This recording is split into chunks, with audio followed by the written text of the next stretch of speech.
World's first 32-megapixel pop-up selfie camera.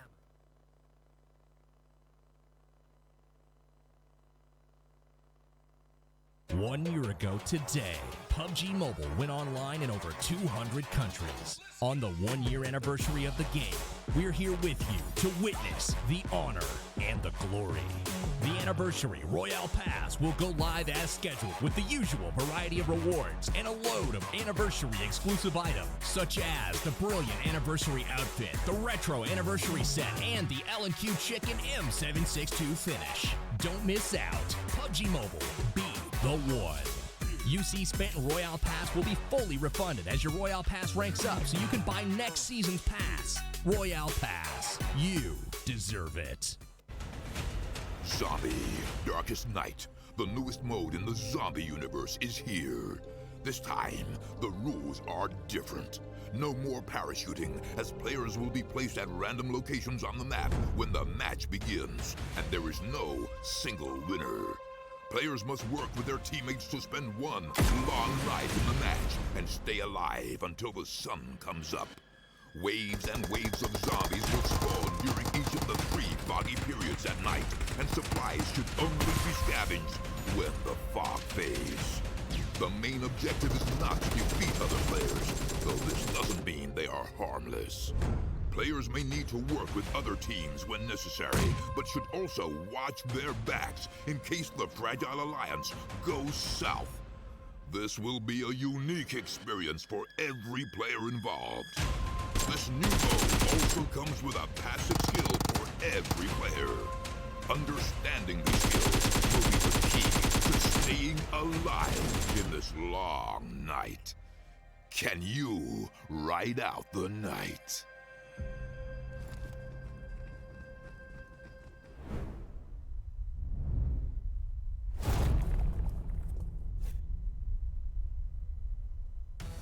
They came in really smart all together and fighting all over the place.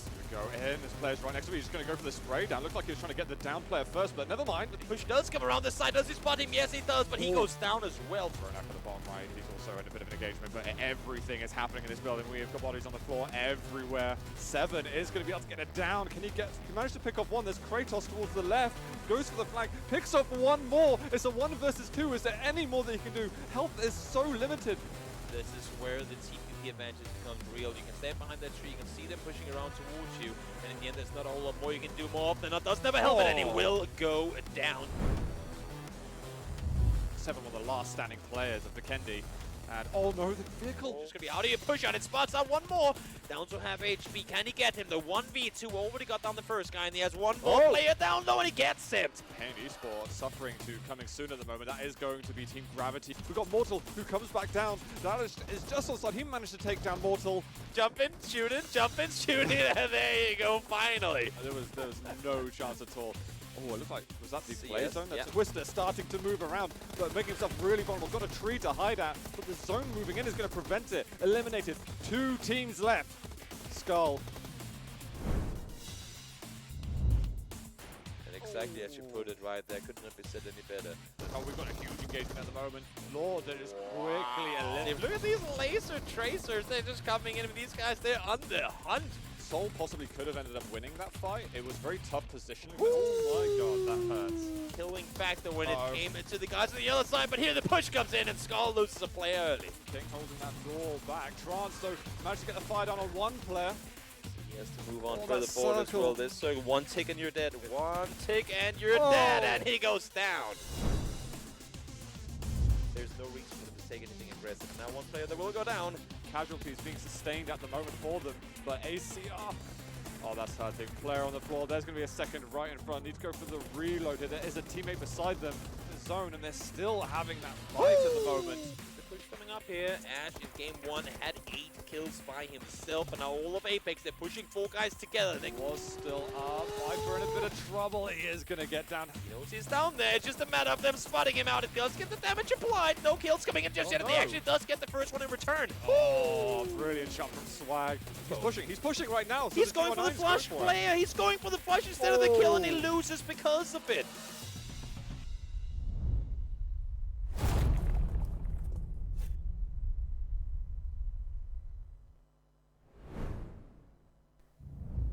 Hello everyone and welcome to day 3 at the PUBG Mobile Club Open. We are doing the Spring Split Regional Group Stage. We are covering India and we've got a hell of a lot of good matches coming right up. My name is Zoot, I'm joined by Toby and we'll be taking you through the game today. How's it going, Toby? Good. I'm excited to see today. Now we've had all 4 groups play.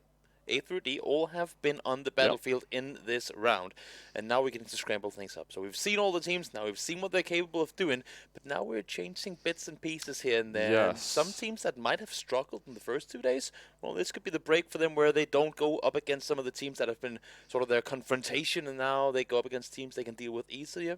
Could also go the other way around. Indeed, and I think story of the weekend so far. This time I'm not going to do the whole cursing thing. It doesn't matter, okay? Because I've been watching the streams and people are talking about Team Soul, but I'm sorry, they didn't really have a good day yesterday at all. You can be honest about that. I mean, They're coming in looking for some good results today. I don't think they really broke a top 8 or anything yesterday. No, I think the top was 8th.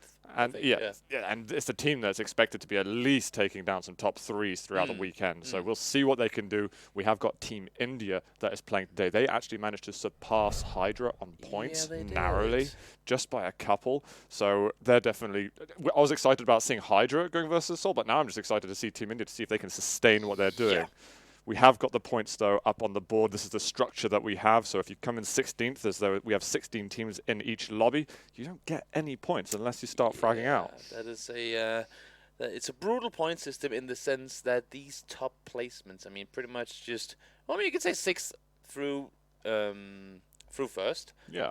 It just separates you. You need to get those placements. Kills are good. They're complementary.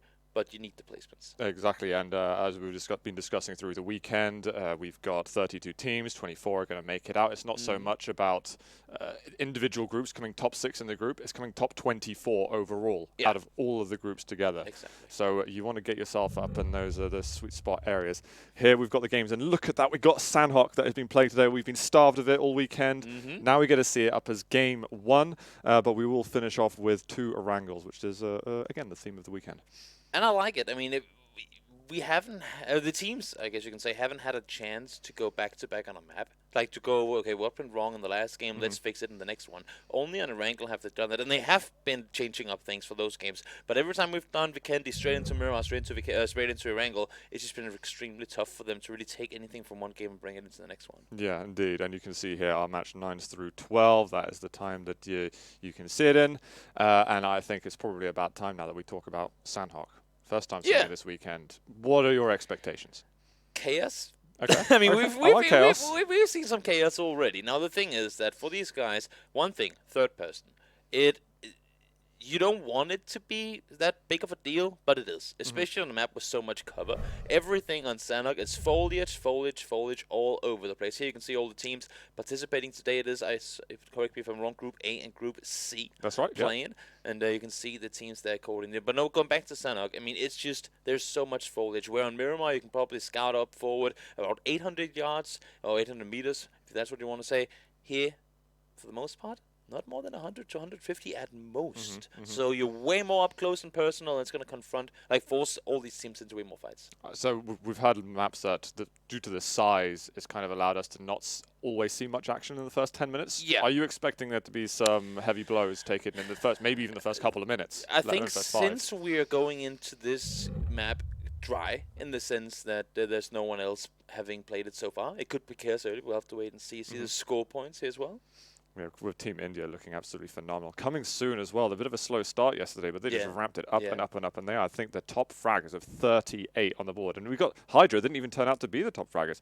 Evil got 29. They surpassed them on day 1. Team India and Coming Soon just looking absolutely unbelievable. Also impressive to see the Coming Soon and Team India playing in the same lobby yesterday. Both managing to surpass and take the top. I mean, that's 2 teams that has been fragging out massively. These 2 teams alone had more than 1 full server wiped over 4 games. That's pretty insane. Yeah, absolutely nuts. And here we can see people going down the roster a little further. And I'm I'm still not seeing Team Soul on this occasion, though. I know, but again, with their bad plays, what does it mean for Team Soul in order to perform well today, given they had such a bad day compared to our expectations. Literally what you just said. They just got to perform well today. They just have to. I mean, that's just because they've got next weekend. Yeah, they're 1/3 of the way through, and we know they're a team that are able to pull off big numbers. So I'm not So they are number 23. scared for them at all. And you see them sitting there at 37 points. We saw how close it is. You can sit at 23. I mean, technically they're in right now, but it's just 20 points up to, I believe, something like 10th. Yeah. And it's 30 points for win, right? So one good game. It's also going to take to bounce them way up there. Doesn't matter if you're 16 3 times today. Just get that number 1 as well. And then we are moving down to the likes of Pain Retribution. ACR, who they might be last on the board, but I actually thought they grew through the day yesterday. They changed up things. They had a nightmare at the first couple of games, but definitely some credit to them.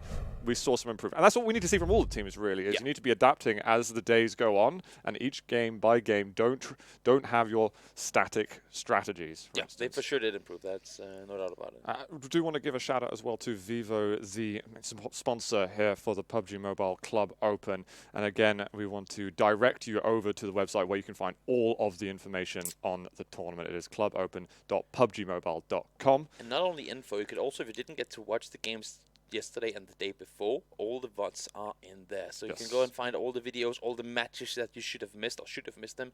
Go on and watch them over there. And also you can jump in there and see all the other regions that are playing, because there's a ton of games being played these days. Yeah, indeed. And wherever you are watching, guys, be it Twitch, be on YouTube, hit that follow or that subscribe button, and you'll be notified when we're going live with more content. And again, you can expect these games, especially if you're watching the India region, interested in watching more. They'll be starting up again next Friday as we go through the last 3 days of this section of the tournament. Yeah, but going back to Sanhok, I think one of the key things, because we talk about the dynamic of a map, we will most likely see some of those, oh my god, we landed on top of each other.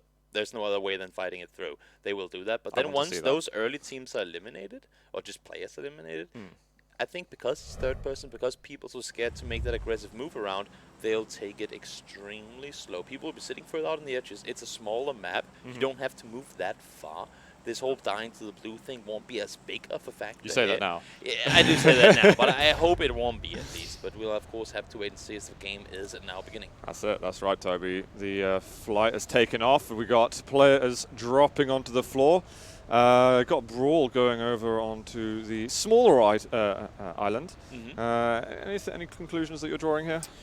Not really. I mean, we got 2 teams, we got 3 teams on the southwestern island. I mean, let alone the fact that the eastern island is the bigger one, the main island, I guess you can say. There's also a statistic chance that the circle more often than not goes over there too. And you can see, well, pretty much right now it's actually a pretty even split in the sense that it's centered, but still the landmass majority is on the eastern island. That river down there, we talked about it yesterday, even on Vikendi and Erangel too. Once that river is in play, you do not want to get caught out there. And this circle couldn't be any more inconsequential at this stage. Oh yeah. It's so central that I think right now it just means that players are going to have a little bit more time not to worry about things, because they can just be static in hopefully the compounds they've got that are secure and they don't have too many neighboring players there.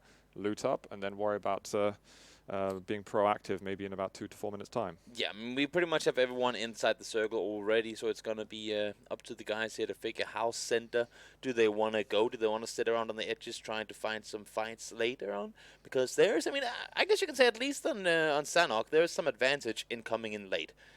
The fact that more often than not, you have to always check behind you, of course, no matter how late you go, because there's always going to be that one solo snake behind you. But playing without anyone behind you is going to give you such a big advantage. Sanhok is more of a reaction shoot, like close quarter fight map, where if you can avoid having to focus on a full 180, then yeah, that's going to benefit you a lot when it comes to taking those fights. Let me see, carry from the whoa, wait, what? Satan! Excuse me? He just... He's just gone. He's just gone. He's out. He fell into the cave. I think he tried to jump in the water, but he missed it. And then when he did get down because he hit a rock, he fell into the water after that and drowned. That is a sad, sad, sad way to start off the day. Maybe he just had something to do. Like he had quickly needed to tidy something away, and it's like, again, guys, I'm just gonna peace out the server for a second. Just don't worry about this. We did just kill Satan, so I mean, it's got to be pretty harmonious from this point out, right? I mean, Satan is gone, so yeah, now it's all joy and laughter. But hopefully for the team, they can see the joy and laughter in that, and they can carry on and do well. It's a little bit of an early hindrance, but let's try to put it past us. Although I'm sure we won't put it past them later on. Oh yeah, for sure. I mean, here's the Seoul players as well. We have not seen what we wanted to from them at the moment. I want to give my shout out though to Viper as well. I know a lot of people talk about Mortal, but Viper is the guy who is rated the strongest player at the India series. We've seen a lot of fragging from him. We saw some great 1v2s from Mortal. Good stuff yesterday as well. Yeah, exactly. I mean, it feels like him and Mortal have really got crazy output. Which leads me to another question. I don't want to take anything away from Ronak and Oace or anything, but in a PUBG team, do you want 4 players that are just fragging out constantly, or do you need someone there who's calling the shots, who's be able to provide some support? You need an in-game leader. Yeah. In-game leaders, it's very team dependent on how they structure around it. Is the team captain the one that himself goes out front to try and take charge and scout compounds, or does he rely on his teams to provide him with the info that he then can make decisions off of? It's been very different how teams have done it, and well, I mean, I'm not sure exactly how it works within the Seoul team, but clearly they've had great success doing things. Just because it didn't work yesterday, I wouldn't want them to start changing everything up now just because they're in a different tournament. Give it another go, see if it can come back and work together today. I mean, 8 of the teams here are different. Could be that this is going to be the day they just start fragging out. Yeah, absolutely. Maybe wake up on a different side of the bed can cause some goodness to happen. Got ISO here in Paradise. Feels like Paradise at the moment. They've got no one disturbing them. Very calm. It is incredibly calm. It's incredibly calm in Paradise. Calm. I said that there might be some confrontations early. All we've seen is Satan killed in a cave. So so no real action so far. But of course, we do know one thing. So we've talked about it so many times before, that we are only delaying the inevitable. Yes. I mean, yes. These guys have to die. A lot of people have to die. Somebody is going to have to. And the longer we stall it, the less space these guys will have to take those battles on. And once there's a lack of space, it's going to be all about those crazy confrontations. Now, one thing that's a bit surprising here, I don't very often see vehicles used on Sanhok, simply because the map is so small. But the Tuk-Tuk coming up the hill here, and Max, just 3 players alive, having a confrontation with NIP. Oh god, this is really, really nasty for NIP. They were one of the winners on day 1 of the last map, but they go against Maximus. They have actually managed to return firepower kind of successfully, and these little ridges in the hill are allowing them to hide behind, and maybe Carry can also revive his friend. But now 2 of the NI players go down. Carry moving forward does get himself a down, but still could be under a lot of fire. Does he want to finish the frag off and risk getting an extra point, or is he going to be a little more cautious as to where the other Maximus players are going? He has a knocked teammate, and also his last teammate is not near, so he needs to focus on getting the rest up. Omega's doing the aggressive push on forward, spots him out too, and that's going to be the knock and finish off, most likely coming in just a short moment's time. You can see the last teammate though, he's up above on the hill. Prince is trying to make the run on down now.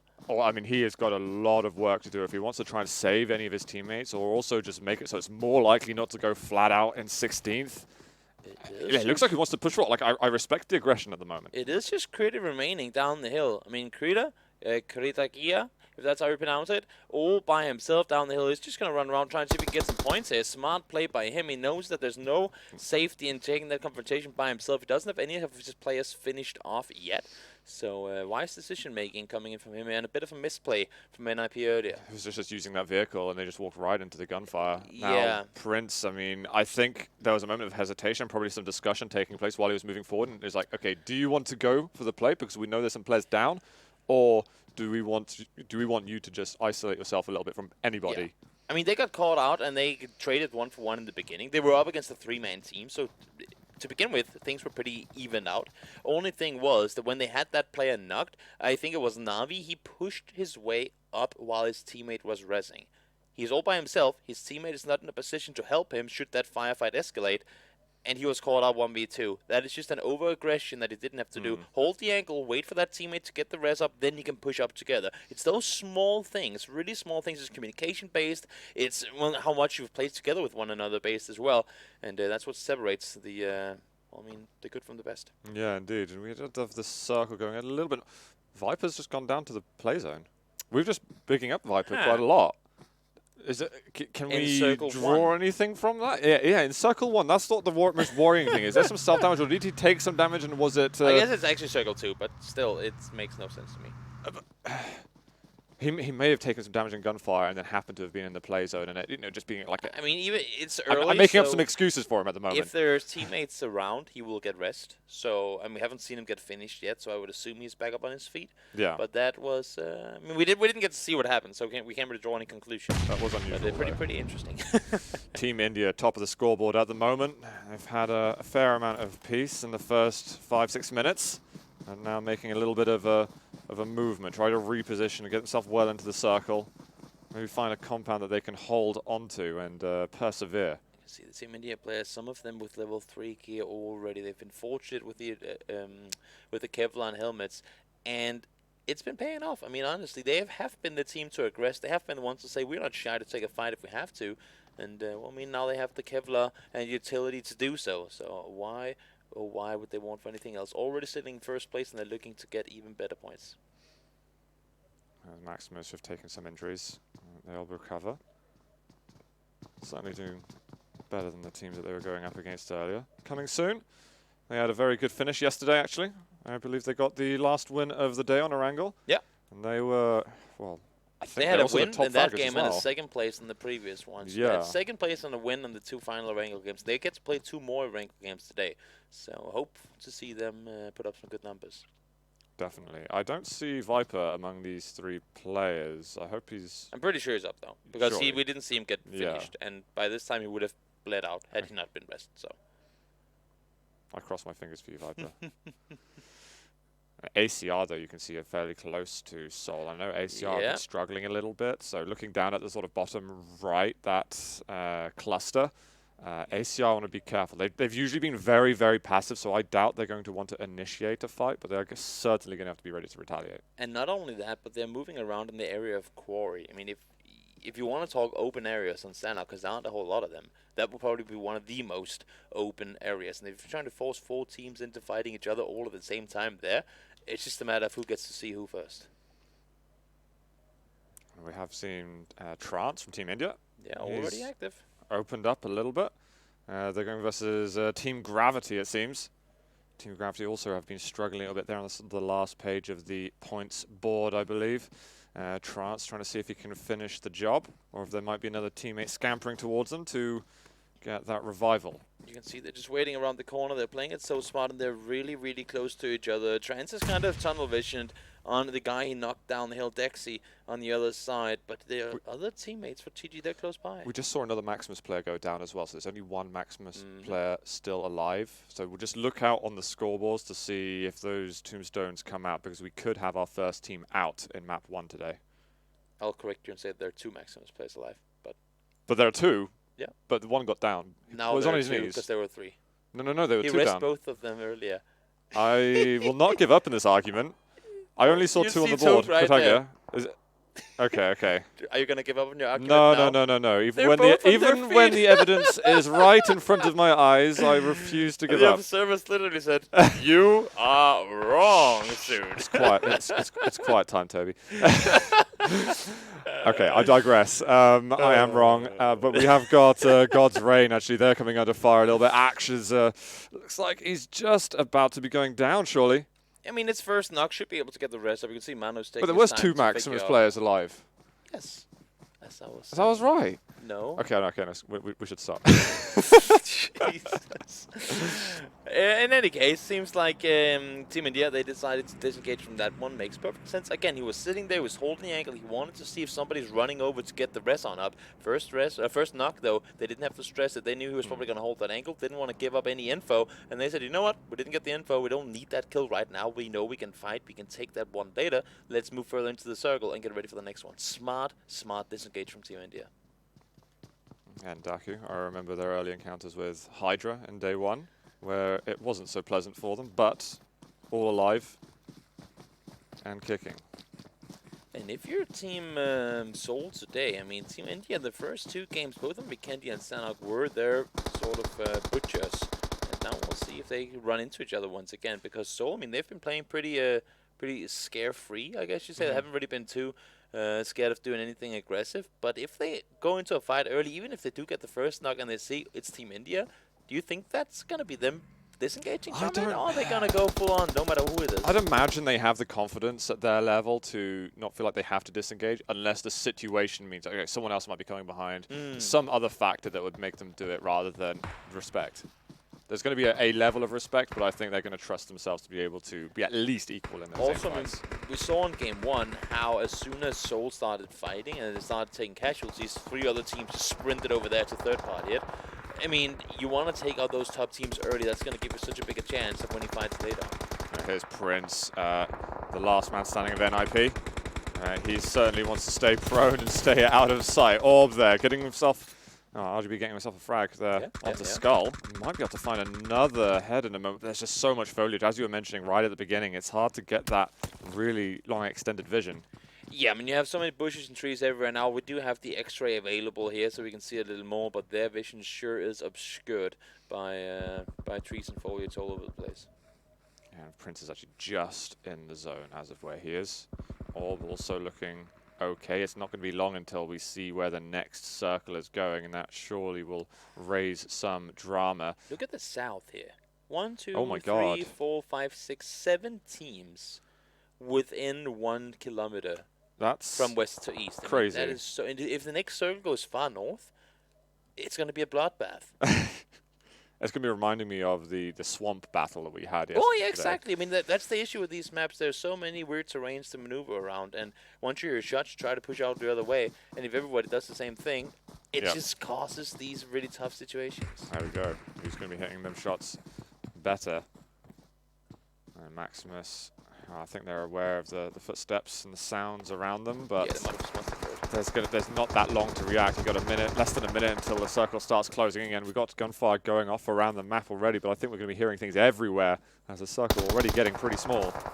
Yeah, I mean, they don't have that far to go, and they are on this short end, I guess you can say, of the circle, so it doesn't close that fast on their side. You can see the edge of it on the minimap in the top right corner there. So they don't have that far to go. Should be alright for them to stick around for a little while longer, especially considering that they're pretty... I mean, there's a pretty big chance they're outnumbered should they go on a straight-on fight. Yeah, I mean, God's Reign outside of the circle.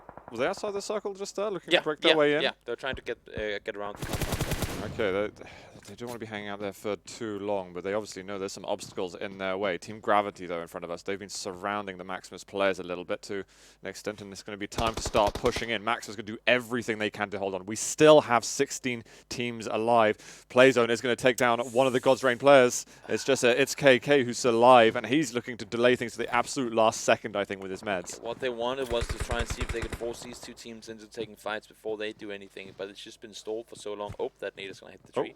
He got there. He actually got the knock anyway. Oh. That's an impressive throw right there. Now there's definitely one Maximus player still left alive.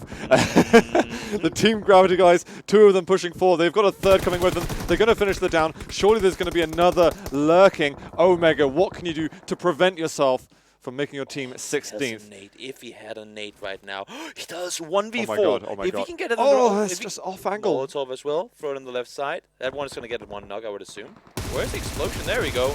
Goes off a bit short. That would have been a triple nade had he thrown it on the left side of the rock instead of the right. But in the end, he goes down. He got 2 knocks though. 2 knocks, not bad at all, but unfortunately, is that going to convert into kills? It might do if the zone comes in. It might, yeah, exactly. The circle just pushed past them, and we're at circle 4 now, so I don't think you're even able to rest people in the when you're that one player alive, is like, how do you tell your teammates, I'm picking you out of all the other guys that are still down? Yeah. It's like, actually, you're my favorite. Exactly. We do see Twister going down now. Rip, they're taking a lot of casualties as well as they try pushing on through. We saw how many teams were down south here, and it's only going to get worse as all of them start moving forward. Has Prince got what it takes? Can he throw a grenade? Has he got some utility to work with? He's chucked 1. I don't think he got anything from it, though, and now all of a sudden Orb are going to be aware of that. We can see frags going out all over the map, actually. We've now got 14 teams remaining. That incendiary looks like... Is that what took down RGB? Yeah. I mean, and again, we didn't do a whole lot to get the confirmation and the kill. It's outside in the blue. Once that circle connects, it's going to start chunking a lot harder. He's going to have to make that run eventually. 1v4 is going to be super hard, but you see Daku now under plenty of fire as well. ISO making their way on in, and they're getting tons of kills with it. I still haven't seen Prince go down, but ISO now 2 Daku players falling. There's a lad just down by the tree. Lancer trying to open up a little bit against Ninja. And we've got some proning there just by the wall. As that is, well, as close as he's going to get to just getting out of range. All of them lying down. They need a rest. Yeah, neither of these guys are inside the next circle. That nade could be right. Is that going to hit? Money. It does not bounces or blows up on the wrong side of the wall, fortunately, for the guys proning outside. Lancer's going to back off a little bit, but he might get re-engaged Ninja, though he's pretty low on health, so he needs to make sure those early shots are going to land. Lancer, despite being very high on health himself, he just wants to get out. He's the last player alive, and the teammates are calling us, go survive. We need those points. Points mean prizes. Gotta get the placement points, Ninja. What are you doing? Now you're gonna go down. That's not smart.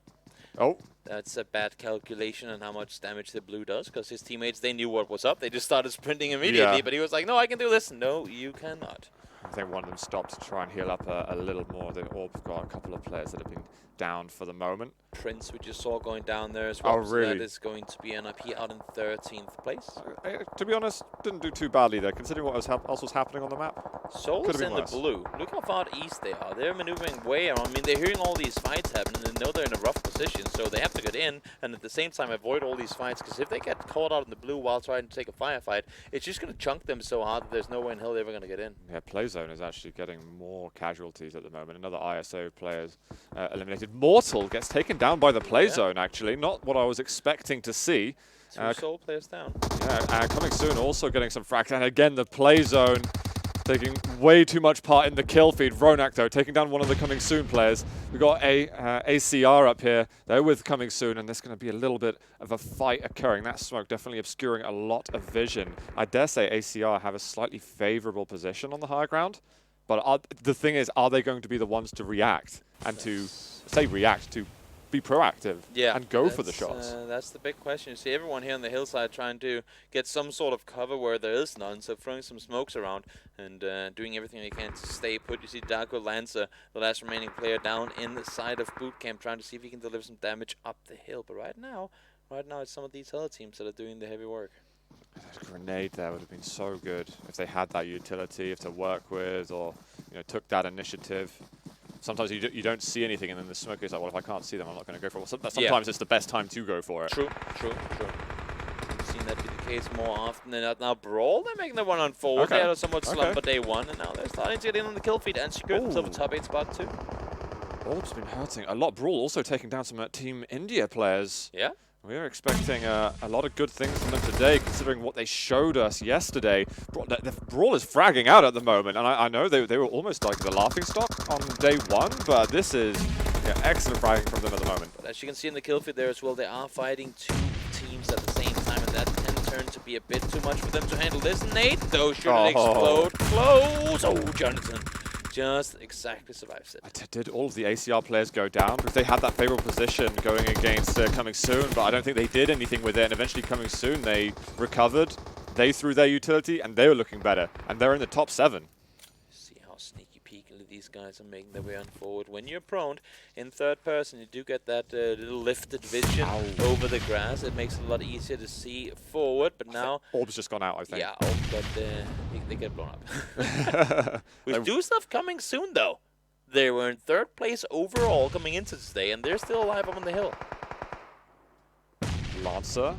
Oh, wait, is that his team eliminated just, or has he just gone out of view? It's him out. Sixth place. Understood. All right, so Team Godlike still got 4 players alive. Got Nova King from Brawl. They've been getting they got 4 frags. I know the amount of downs that they've been getting has been ridiculous, but maybe there's been some recoveries as well. Brawl out in 5th place there. Now we have Coming Soon once again have to do something. Same thing here. Godlike needs to make that run on forward, but look at this terrain they're maneuvering around in. Can they push forward in this? Got Magic getting completely gunned down. Now Coming Soon with 3 players up, Torpedo being one of them. We've actually seen quite a lot from White, actually. He's definitely been taking a big part of this. Team India and Skull. The 1st and 3rd place teams in Team India and Coming Soon on our screens right now. Coming Soon has 9 kills already, so win or not, that's impressive games to start off with. These are all Group C teams too. Yeah. Skull had a win yesterday. They actually, all these 3 teams had wins yesterday. Yep. Each one, I can actually tell you each Skull winning map 2. Coming Soon map 4, Team India map 1. Yeah. So one on Vikendi. triple chicken dinner final we see right here, or finale, I guess, of map number 1 on the day. 15 seconds to go until the circle is going to start closing, and you can see they all have to make their way over towards Team India. Here comes the snakiness. Who's going to... why? Does he see him? Does he see him? Is it a crate? Is it a corpse? Oh, he might get spotted. Wow, I could see him in a second. It sounds like How can he he has. But see the zone there as well. There's some shots coming out. Why? Is he going to get himself a double? I think he realizes there's another. I don't think he knows where he is, but You now can't he's see- starting Oh! to take blue damage. You gotta get in, YY. You gotta get in. So many each player from each team has been eliminated here. Now Torpedo's going to be able to take down Kratos. Another Team India eliminating Skull. Now Torpedo also gets to finish onto Kratos, but Torpedo is all alone for coming soon. He's got 2 of his teammates that are down. They're just bleeding out for the moment, so that'll leave 2 over for each of the other teams. 1v1v1. I think the White is going to go and get that information now. You were talking about this with me yesterday. It's like if someone's down and they're not going to get picked up, they're going to be able to get that intel. White will get finished off, but that is super valuable information for the teammate. Now I can pretty much say he's proning on my corpse. I mean, there's not better info you can give. Ooh, Team India, look at the snake coming up. He's trying to get the info here as well, but you can see Torpedo, he just cannot shoot over the edge. It's a 1v1v1. Yep. Algis from Team India.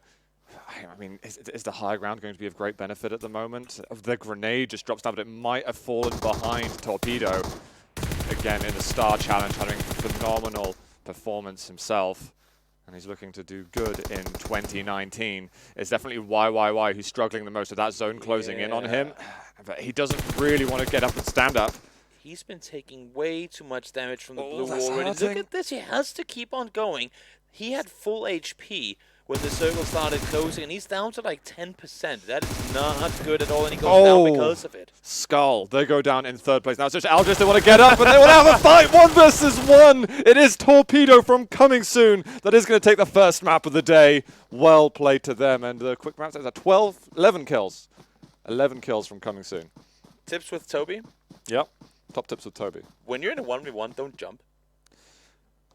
You're kind of that whole trajectory of where you're shooting is like, okay, all of a sudden I know exactly what I'm once doing. you're in air, your bullets go everywhere. Oh, you're not I mean, gonna fire there's back. no way in hell you know where you're shooting when you're jumping like that. And he was jumping downhill, so he was in It's air gonna take a long time for so long that he pretty much just gave away the victory because they had the high ground. He could have proned again up there. I liked how they both stood up at the exact same time. They're like, well, 1v1, let's like, go. This is it. This is it. And then he jumps. That's a mistake. It's like a mini gentleman's agreement. I like how it's sped up a lot at the end. They're like, we're tired of this lying down. Now that one of us is gone, we're just gonna do this. We're gonna see who is gonna aim better. And maybe sometimes it's just a misclick of pushing Exactly. pushing that jump button or something. There's this thing where at least in like PC shooters, because your thumb tends to rest on the space bar, and that's always a jump.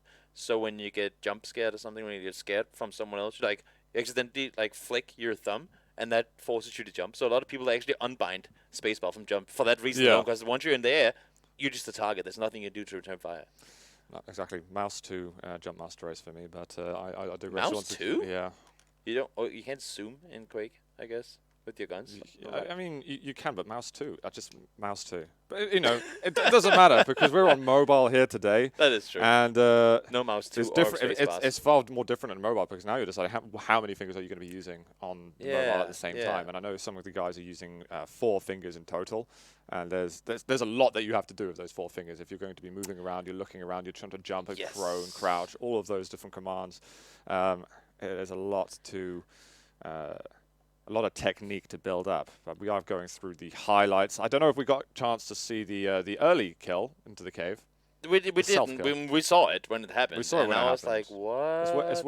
It's worth going back on yourselves, I guys. mean, it's a good strat. It's a good strat if you just want if you can hit the water, then it's gonna pay off. If not, then not really the kind of thing you want to do. So you got like here, they tried to make their way on across, but they were miles out in the open, and well, I mean, coming soon weren't gonna let them have it easy.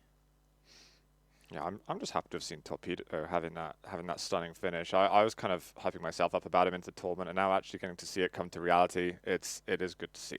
Again, Seoul though, I feel like we talk about them so much, but now we were talking about them for all the wrong reasons. It's they still haven't had that performance that we've needed from them. Yeah, you can see how long time he spends in the air First there. Doesn't even hit the target once. I mean, that's a tough situation to play. But of course, only one team can win, and all these 3 teams, in all fairness, had wins yesterday. So it's not that we aren't expecting them to get more today, but out of the game 1 was coming soon. That should put them in a comfortable first position lead. If on the overall standings, here we can see the standings of this match. Actually, it's going to be really close. I think they are up by something like 30 points, so there might still be a bit of a gap because they're only 14 points up from this game alone. Yeah. So it's probably still going to be a little bit of a gap, but it's going to be close nonetheless. That's we see Brawlers actually getting themselves into 5th place. Yeah. And ACR getting a 7th spot. They've been really hurting on the boards recently, but a 7th spot for them, they're going to be really happy with that, I think. Pretty much got as many points in this game as they did in all 4 games that they won. Yeah, almost. I think they had 17 in total, so they're pretty much the way there. But, you know, we saw people in the sort of mid-20s and upwards. That was just in the sort of comfort, it's not really comfort zone, but you're outside of the bubble. And our kill leaders over here. You see Torpedo right at the top, and he's the last man standing as well, so it's good to see. Yeah, Scully up there as well with 4. Could have had more had he not been tanking that blue for so many ticks there in the end. Yeah, Algist, I think, was around 7th-ish. I believe that was the 1v1 that was taking place right at the end. And we can see Skull going against Coming Soon over here. This statistic is really interesting. Look at the damage difference. That is insane. I mean, Coming Soon, they were just throwing it at people all the time, like throughout the entire game. And Skull, they were a little more passive. I mean, sure, they got the placement points they wanted. I mean, if you're going to get 3rd place with 5 to 8 kills every time, easy peasy lemon squeezy, you're going to be through. It's only top 24, right? But here, I mean, wow. Yeah, look at this too. This is the distance covered of the walking involved. Yeah, I see. They maneuvered a little further. And you said there wasn't a lot of vehicles being used. You're absolutely. There was not. I mean, you had that one vehicle with an IP early, but that was about it. Also, it is a very small map, so there's no reason to do it. Yeah, we can see the damage from some of the other players of the teams that we were comparing. So we can see really of the likes of Torpedo there. There's a lot of the damage, accounting for a good 1/3 of what the team was doing there. Jonathan as well, pretty phenomenal from him. Even with the 2 kills, you're getting some good damage out. We've got YYY. I think he was one of the last Skull players alive. Yeah. White was the player who was looking for that information to help Torpedo. Exactly. And he also, because he was lasting so long, went in the final of 1 versus 1 versus 1, team-wise. And they were not in a good spot either. I mean, they were in a situation where they were pretty much basing their entire cover from all of boot camp on smokes. And they just did it really well. I mean, they played it super smart. You could never really see a moment where it seemed like they didn't know what was up. They always knew where their opponents were. Where do we throw this smoke? How do we align ourselves accordingly to get the maximum cover? And they played it super well off of it. So really smart prioritization and good positioning too. Yeah, I believe we are going to be going over to Vikendi next. I might have to recheck that on my schedule, but I'm 99% sure that we're heading over to Vikendi. I trust you. We've got some data now ourselves, and the players have got some experience playing Vikendi in this recent weekend. I know they've been playing it many other times too, but are you expecting any differences moving forward? Or is Sanhok like a very strange map to set the pace as well, because it does play out quite differently? It is. It's very unique in its way it's being played, simply because of the structure of the map. So I'm anticipating we're just going back to the good old Vikendi in the next map. Yeah, absolutely. Well, guys, if you want to check some more information out, you can go to clubopen.pubgmobile.com to see all the information on the tournament. Also, a big shout out to Vivo, the official phone for the PUBG Mobile Club Open. And don't forget to subscribe and like and follow on the channels that you're watching, be it on Twitch, be it on YouTube, wherever you are, you can catch all the content that is coming out. Good games. Yes. I like it. First game, I mean, we had the kind of the slumber period. We only had 1 kill in the first 5 minutes. But then, I mean, we talked about it. Chaos will commence, and indeed it did once all these teams started shifting in from the south. I mean, we had pretty much 3 teams north and 7 teams south when there were 10 teams left, right? And it just kept going up there towards the boot camp area and just death. Yeah, I mean, it was just insane, actually. When we got to that 15-minute mark, it was just action. The kill feed would not stop going. Yeah. And we're like, we're going to catch as much of this as we possibly can. But and I was just surprised, actually, how much the play zone took. If anything, this might have been the most casualties from a play zone that we've seen this weekend. I know we saw a lot on day 1. I was going to say, we had a ton on day 1. We also saw, if you isolated to just one map, then I think this might have been the most. Could be. Yeah, but guys, we have got more games coming up in a moment. We're going to take a short break, so we'll see you back here in a few minutes for more.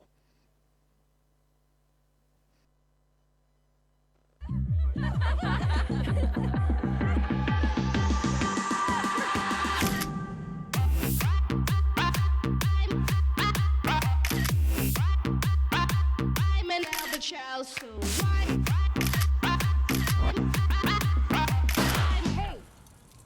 Where's everyone? Capture the night with triple rear camera, 48 million quad pixel sensor. Zombie, Darkest Night. The newest mode in the zombie universe is here. This time, the rules are different. No more parachuting, as players will be placed at random locations on the map when the match begins, and there is no single winner. Players must work with their teammates to spend one long night in the match and stay alive until the sun comes up. Waves and waves of zombies will spawn during each of the 3 foggy periods at night, and supplies should only be scavenged when the fog fades. The main objective is not to defeat other players, though this doesn't mean they are harmless. Players may need to work with other teams when necessary, but should also watch their backs in case the Fragile Alliance goes south. This will be a unique experience for every player involved. This new mode also comes with a passive skill for every player. Understanding the skills will be the key to staying alive in this long night. Can you ride out the night?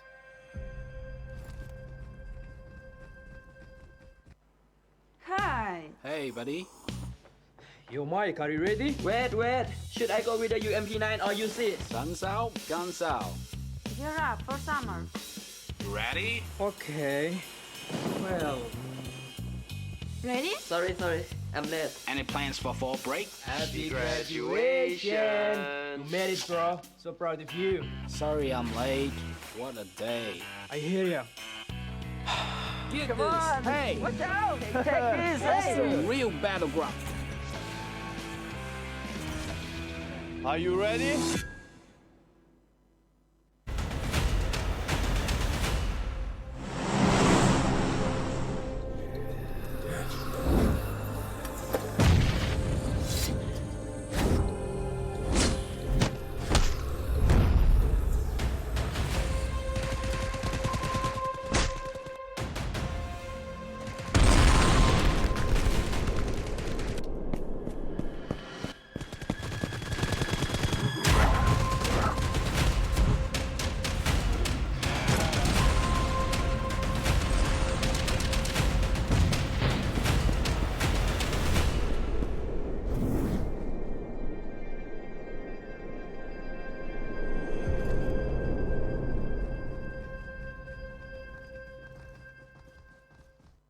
Do you play PUBG Mobile?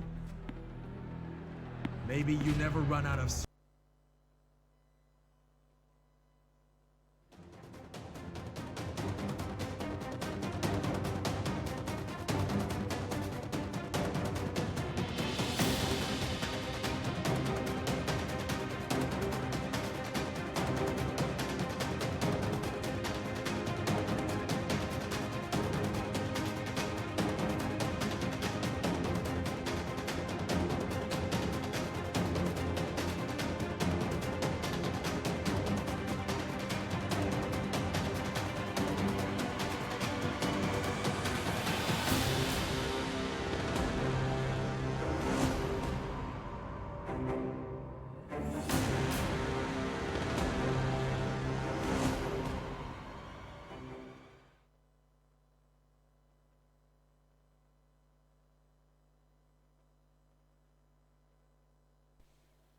Hello and welcome back everyone to the PUBG Mobile Club Open. We're here for the spring split regional group stages and we're going into map 2 here between the games of the Indian teams.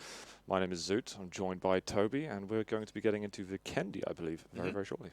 Yesterday and the day before, we had 2 very, very different games, both on Miramar and Vikendi. Now, they are 2 very different maps. I mean, I guess that's the benefit of PUBG, the good thing that all the maps are actually very, very different. Sure, you might say, well, it's the same weapons, same whatever, but the way that it, especially in a competitive setting, because if you drop into Picard, if you drop into boot camp, and you're just used to playing these public games where you land, find a gun, you shoot like a madman, you get killed, and you do the same thing over and over again, that's one thing.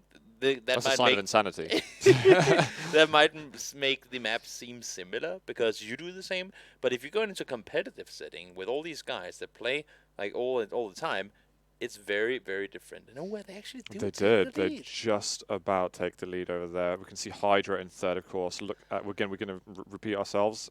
We are broken records, but they have only played 4 matches. As you look at that important column there, you can see Skull there. They're in the top 7, just there with their 5 matches played. So getting some good points themselves. But a nice little battle we've got between Team India and coming soon. Yeah, they're close. No shit. It just goes to show, right? I mean, they're sitting first and second overall, and they came first and second last game. I mean, there's a reason these 2 guys in the top.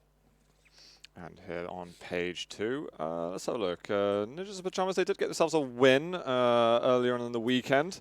Not too bad at all. I mean, at this point, I think at least the top half of this page are probably feeling somewhat safe. Or are we at the safe moment? No. Actually, for next weekend. We say that. We've got quite a lot of action still. Look how close it I was thinking just because I'm only casting to the end of today, so they're safe for today, but maybe not safe for next weekend. That's not going to be safe for them, not at all. Exactly. Look how close it is. We had 56, 57, 58, 59. Just 1 point from 17th down to 12. And at 42, I mean, it's such a small margin. We've got to report on this. I mean, we have to be the journalists at the moment for Team Seoul. They're 22nd. This is not good enough for a team that I think is held in its high regard as them. When is that performance coming? I know you can't tell me that, but that's all I'm thinking. I wish I could. Yeah. But I don't know. We'll see. And because teams have bad days, right? You can't afford to have a bad weekend though, especially in as many games as we've got to play. True. And they're playing 2/3 of their games this weekend. They're only going to have 1 day of matches next weekend. Correct. And it's gonna be tough. Yeah, nice to see ACR getting up the board a little bit. They're gonna have a chance to build even more points. I feel like they reverted to some of the tactics that they had at the beginning of yesterday's games. I believe they actually had coming soon. That was on the same hill as them, down below. Yeah. I'm pretty sure it was coming soon. They did. And they just proned on the floor. There was so many opportunities there. Of course, if they didn't have any frag grenades, didn't have any incendiaries, then the risk is a little higher. But someone needs to take that initiative. Yeah. And that's true. And also, I mean, one thing is doing all the engagements, and we keep coming back to this, especially on Sanhok. But we saw when I believe it was Daku and Team India up against one another. Team India gets the first knock on the guy behind the rock. They sit around for a little while, try to see if any other movement is being made to go down and get the res up. Doesn't happen. They say, you know what?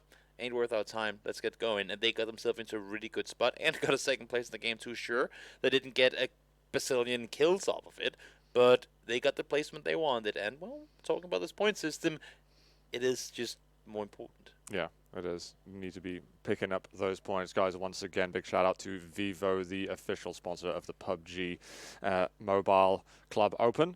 Also, if you want to see all that information on the tournament, there's so much information and so many points and leaderboards that you can follow for all the different regions. Go over to clubopen.pubgmobile.com. Everything you want to know is over there. Yep, indeed. So, Vikendi, we were talking about how strats, you can't really copy and paste from one map to another, even if maybe Vikendi, you're kind of getting to some similar sizes of others. Everything's different. I mean, the ideas of the strategy, you can, for sure, and you have to, because you cannot come up with super unique strats for every single map all the time. And I mean, especially with circles changing left and right and all over the place, you have to come up with things on the go, right? So it's tricky. But for Vikendi, I would probably say, if you have a good Miramar, which most teams do, then copy that to Vikendi, but take into account that you have more compounds and that it's harder to rotate with vehicles, which pretty much no one does. I mean, vehicle rotations are very, very common on Erangel, but if you exclude vehicles, for the most part, and you incorporate the fact that you have more compounds to maneuver in between, which can be good, but also tough if you're coming in blind and you don't know if all those compounds are taken. Yeah. If you just add those 2 factors to your Erangel strats, then I feel like you can sort of copy-paste them over to your Vikendi strats. I see. Well, we'll be getting to that game in just a few short moments, but I'm hoping to see finally this Team Seoul. I'm going to keep talking about them because I know I was a fanboy at the beginning of the weekend. I was like, oh my god, I didn't realize like we're going to be this team that's as famous and incredible as Seoul. But I mean, now you've cursed one if you've praised another. The thing is, right? I did this whole cursing thing yesterday, and it didn't work. Like they kept on underperforming. No, but that's what I'm saying. On day one, I guess you can say, didn't I try built to them up a curse bit. Hydra, but you highlighted Hydra and they did good. Now you highlighted another team, they did bad. So that's, I mean, So now I got 50-50 now you got record. both. I can't win them all. At least I gave a good first impression. That and now the is teams true, are like, that okay, is please true. don't cheer for us because then we're not going to do well whatsoever. True. Hear that? I can hear the plane. I can hear it happening, guys. We are going to be moving to map 2 right now. We can see the north to south flight path taking into place, heading down to Winery. Pretty straightforward playing. The only thing is, as you can see on the map here, I mean, now, and I don't know why this is, but for the most part, at least on PUBG Mobile, majority of teams, they prefer looting a place with a name. It sounds kind of weird, but there are a ton of compounds in between all these Villa, Mount Kreshnik, Goroka, all these places. There's so many compounds you can loot in between them. Sure, you might have to run a meter or two longer to get to that next building, but it's very viable to loot these areas too. But I feel like everyone is pretty much saying, we only loot these places by name. Maybe it makes it easier for them to remember where it is. I don't know what it is that's causing it, but we see that a lot. And with the Eastern playing like this, because the majority of those named places, and so I guess you can say bigger cities, are on the western side, like far out west, then it's going to be interesting to see. But holy circle. This circle is very different from yesterday as well. This is incredibly different. Huh.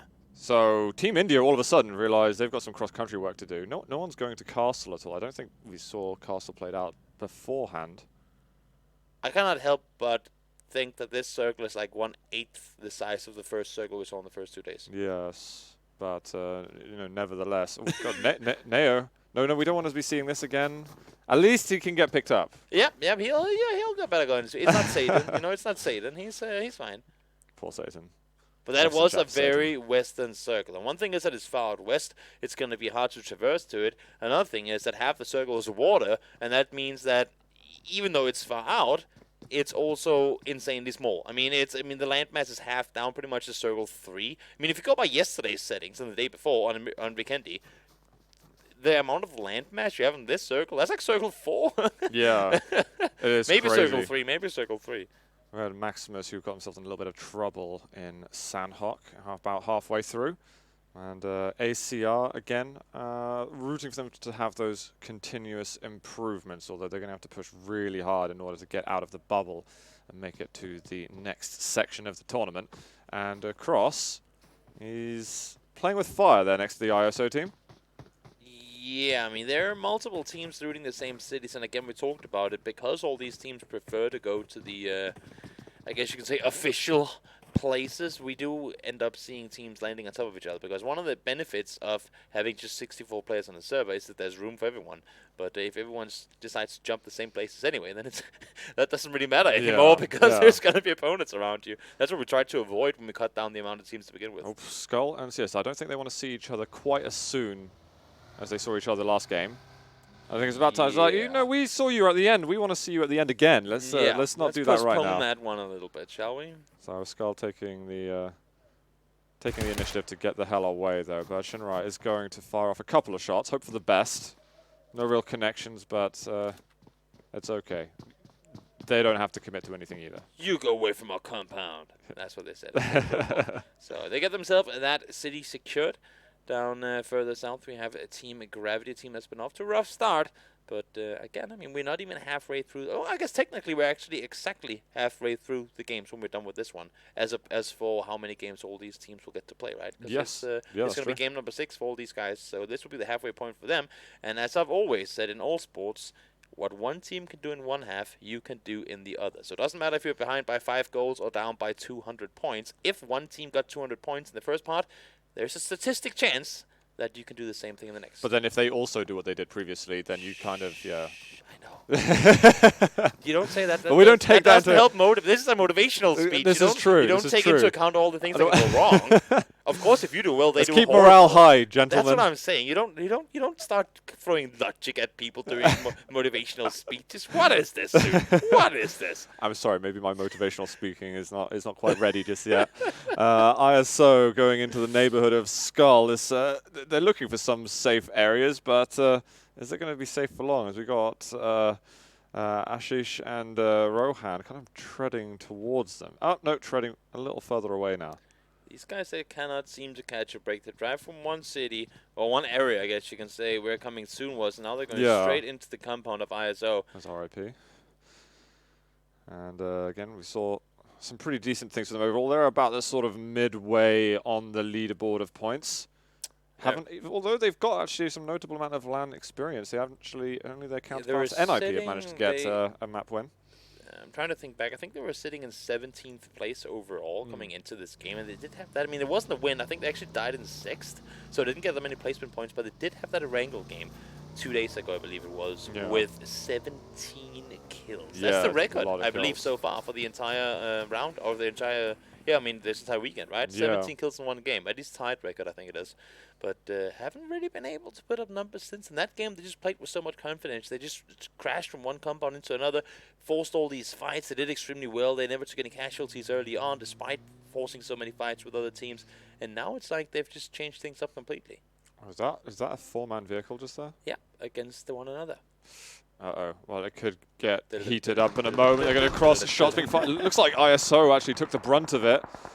So we're going to step away from that for a second as we've got Team Godlike there near Team Seoul.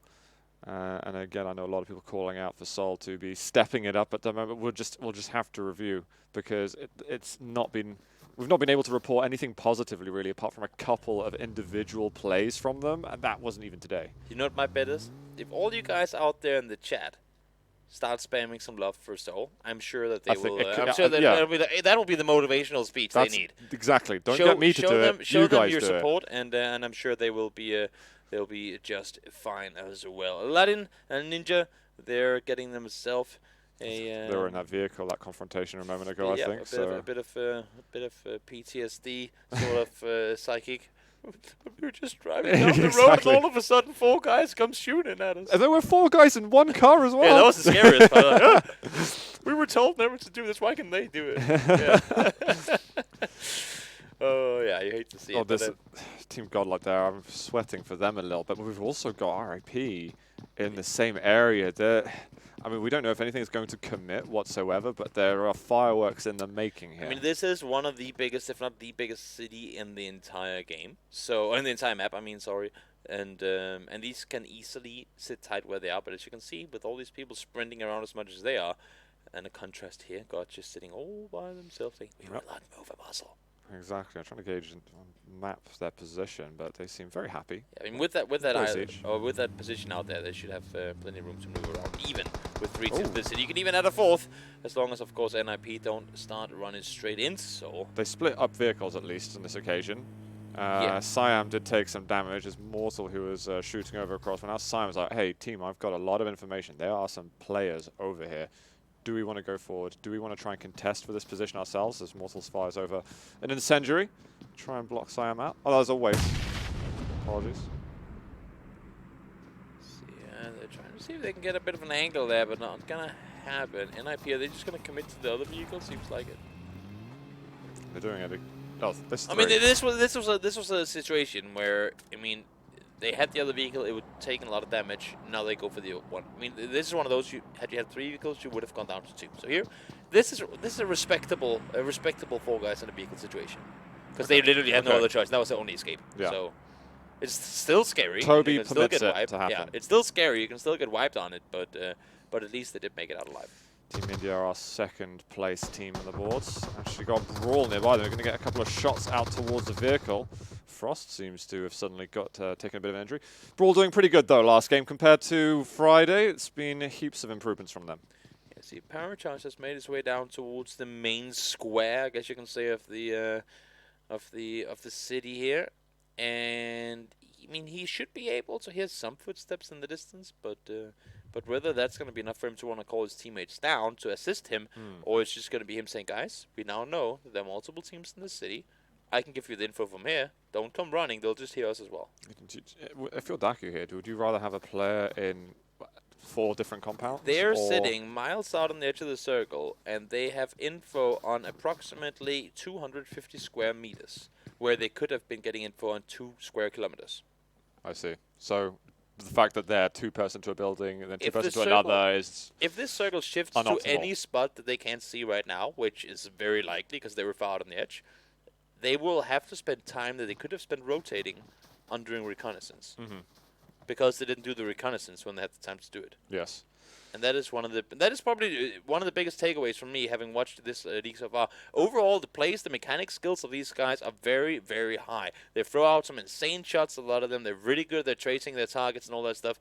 But some of these rotation situations where they do like here, 4 guys in one compound, they have to realize you're just 63 players. It's not a public game. You don't have 100 people running around like baboons trying to find each other. Everyone is playing with the same mindset, and you don't have to sit on top of each other all the time. We've got Orb is just trying to run in as the circle closes in. Wouldn't take too much damage at all at this instance, but definitely on their feet. And Team Gravity getting some air. Oh, God. Close to a small barrel roll, but they got it covered. The driver You think is they were fine. trying to defy gravity? I won't justify your comment with humor.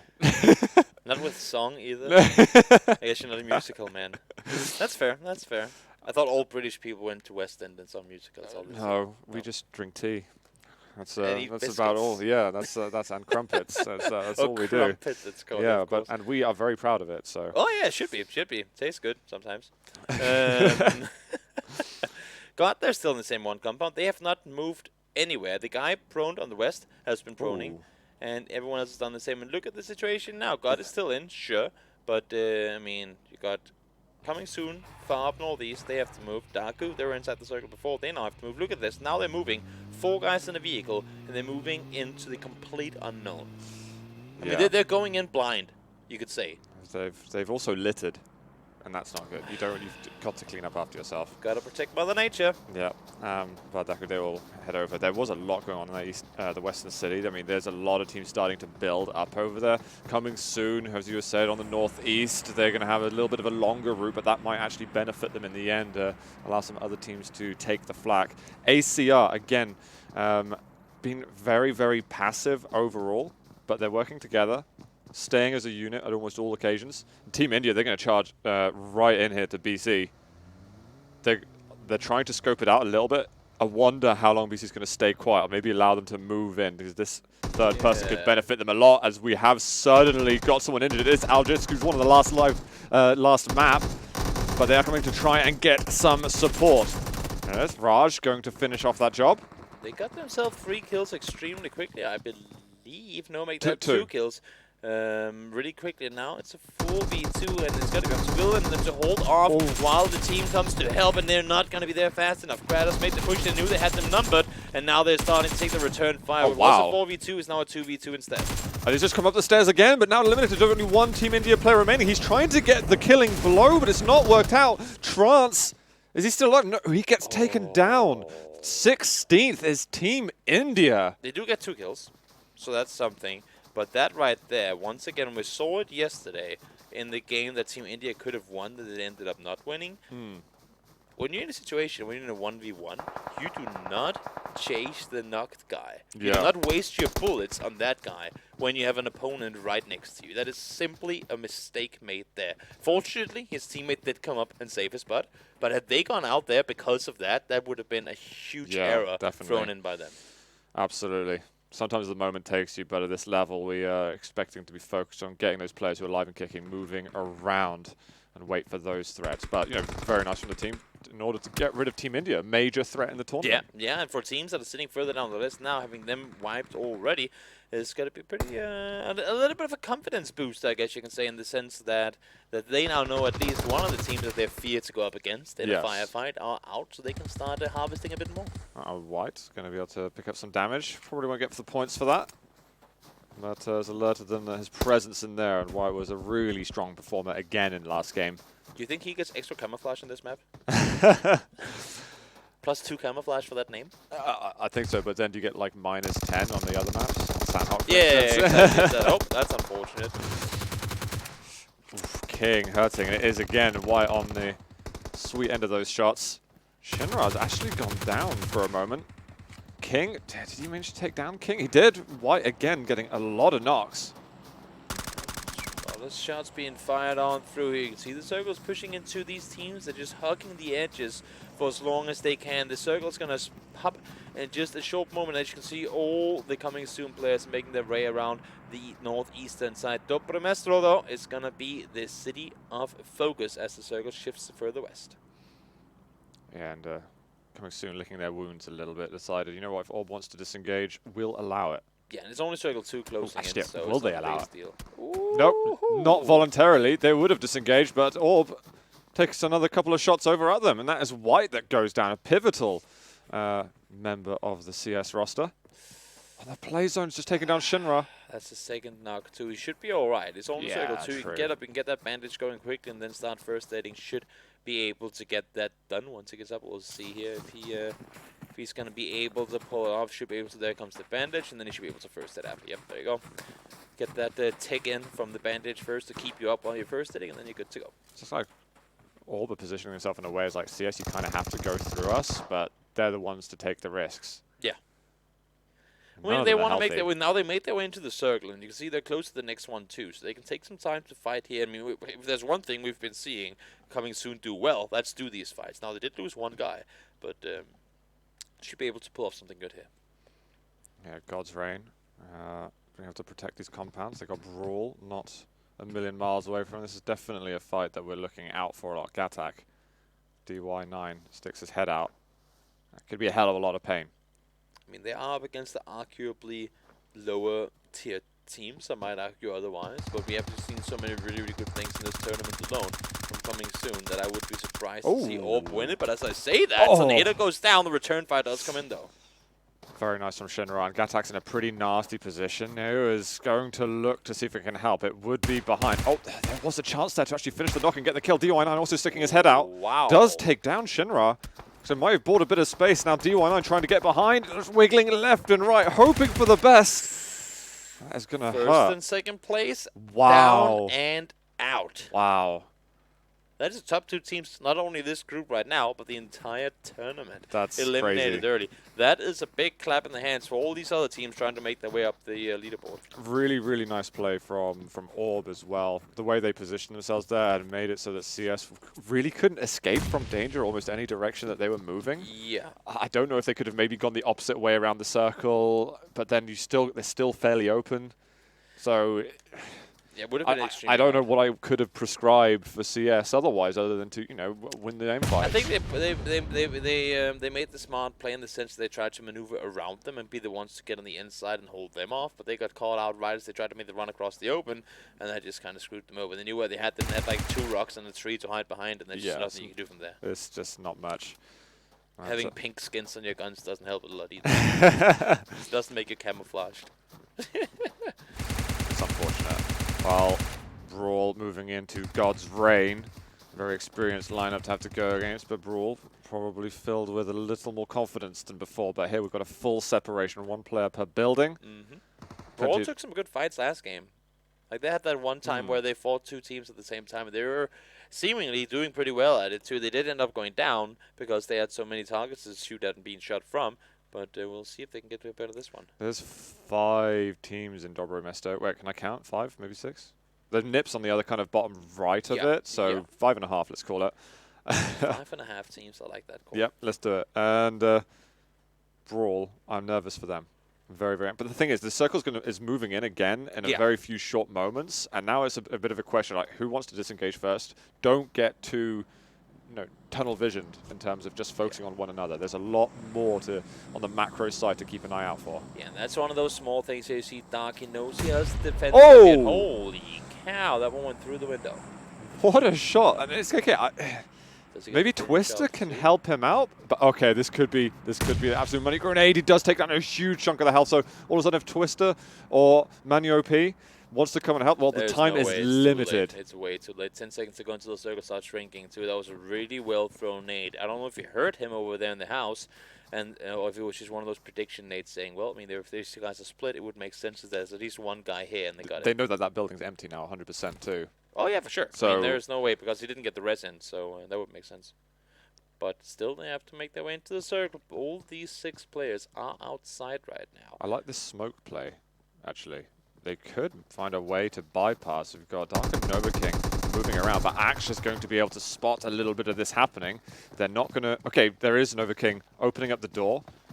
but Actual's going to be able to get a vision on them very soon if they move away from the wall at all. But now all of a sudden it's God's Reign that have got to move out, so this could be really intelligent repositioning from Brawl. And this is the picture-perfect example of what you saw that Coming Soon wanted to do in that previous fight, but they ended up going down. I get around them, trying to be the ones to pin them down on the outside. Now Brawl does take one guy, or lose one guy, make that. Dark goes down early. You can see the blue damage is not too bad yet, but once it connects, that's where we go from the small damage to the add-up. It goes from, I believe, 1 to 4 damage per tick, or 3. So big difference in damage there. You know, God's Reign, it's just absolutely so tense what's going to happen in the moment, because God's Reign may have realized they've just been a little bit passive in this and not given Brawl the respect that they could make a move like that. And now they're starting to move around a little bit. Iconic is going to have plenty of vision. It's going to be able to spot one. The comms are going to be able to come out. So maybe we'll try to take a shot and isolate that target. But Twister's behind that tree. Now Axe has also been spotted. So 2/3 of God's Reign. He's going to go down. Ooh. Just get the first aid off. But Oh, it was a smoke thrown, okay. This smoke actually makes things a little bit tricky because his vision is horribly blocked. Look at the damage coming in now as well. We It's just a got lot. it connected. The circle once again shifted over towards NIP. And this is where the issue becomes, to me at least, bigger when you have these third-person situations. It's so much harder, so much more dependent on people to move around. Twister gets spotted now, but he gets one.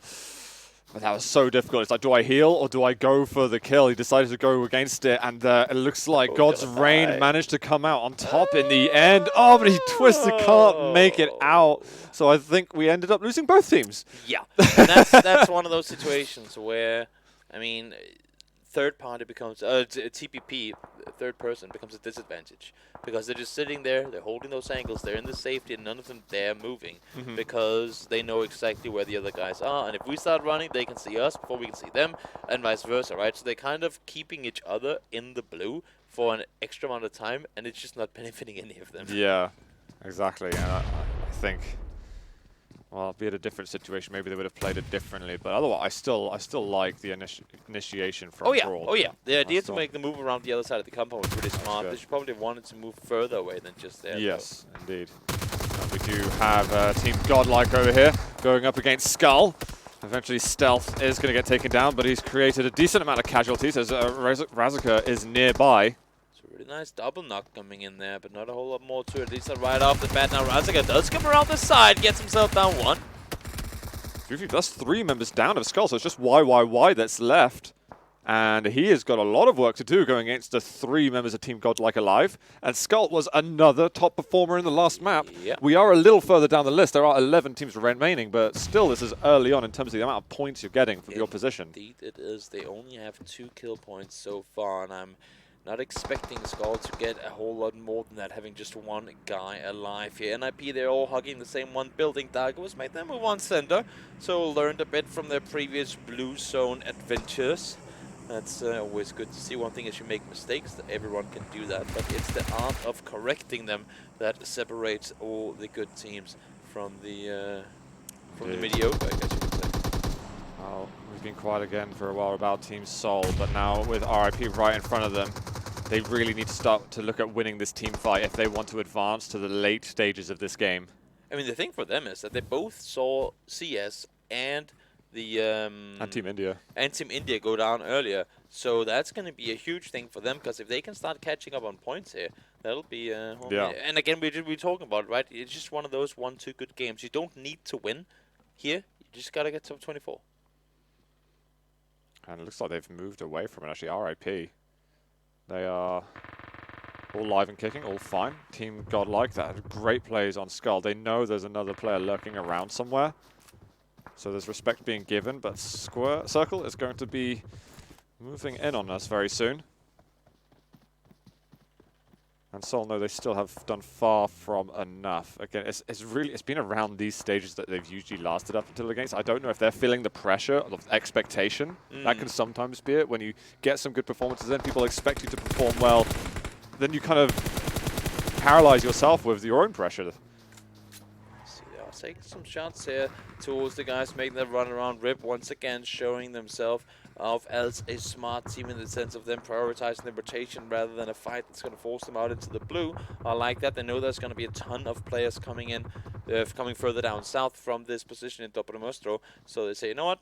Why not set up shop further down to the circle and take the fight from there? And Tempest also just moved again into some more buildings where it actually is within the zone. So they've made a really, really nice move there. Good proactive play. Yeah, really smart rotations. I mean, that's what you got to do. This is why they're one of the better teams. They do these smart plays. And Vision on Sol. Always is in a pretty scary spot. There is a vehicle that he could look at blowing up. They might see that it's moving now. There was a chance to starve Sol of some automotive mobility.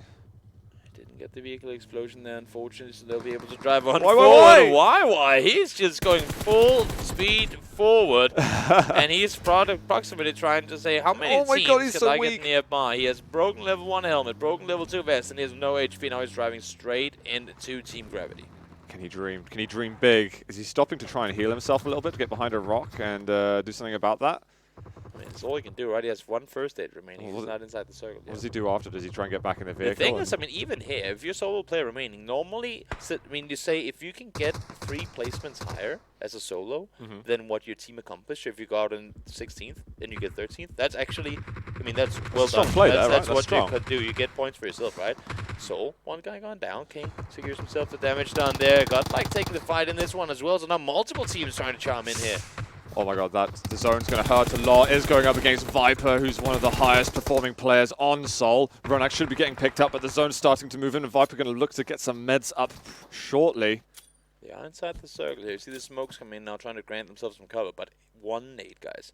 1 nade from Rip would be the full team wipe of Sol. They're pretty much sitting on top of each other right now. Same thing could be said about Max, but they're in a shack. Yeah, they do not have a lot of space to work with, Maximus, actually. That is bad real estate. Okay, Paratosh goes down to Oasis, actually. So getting some good retaliatory fire. Why did it go down Well, in all fairness, I mean, there were 12 teams left when they were fighting initially. Now he got 7th or 8th place. So that is the 3 placements we were talking about.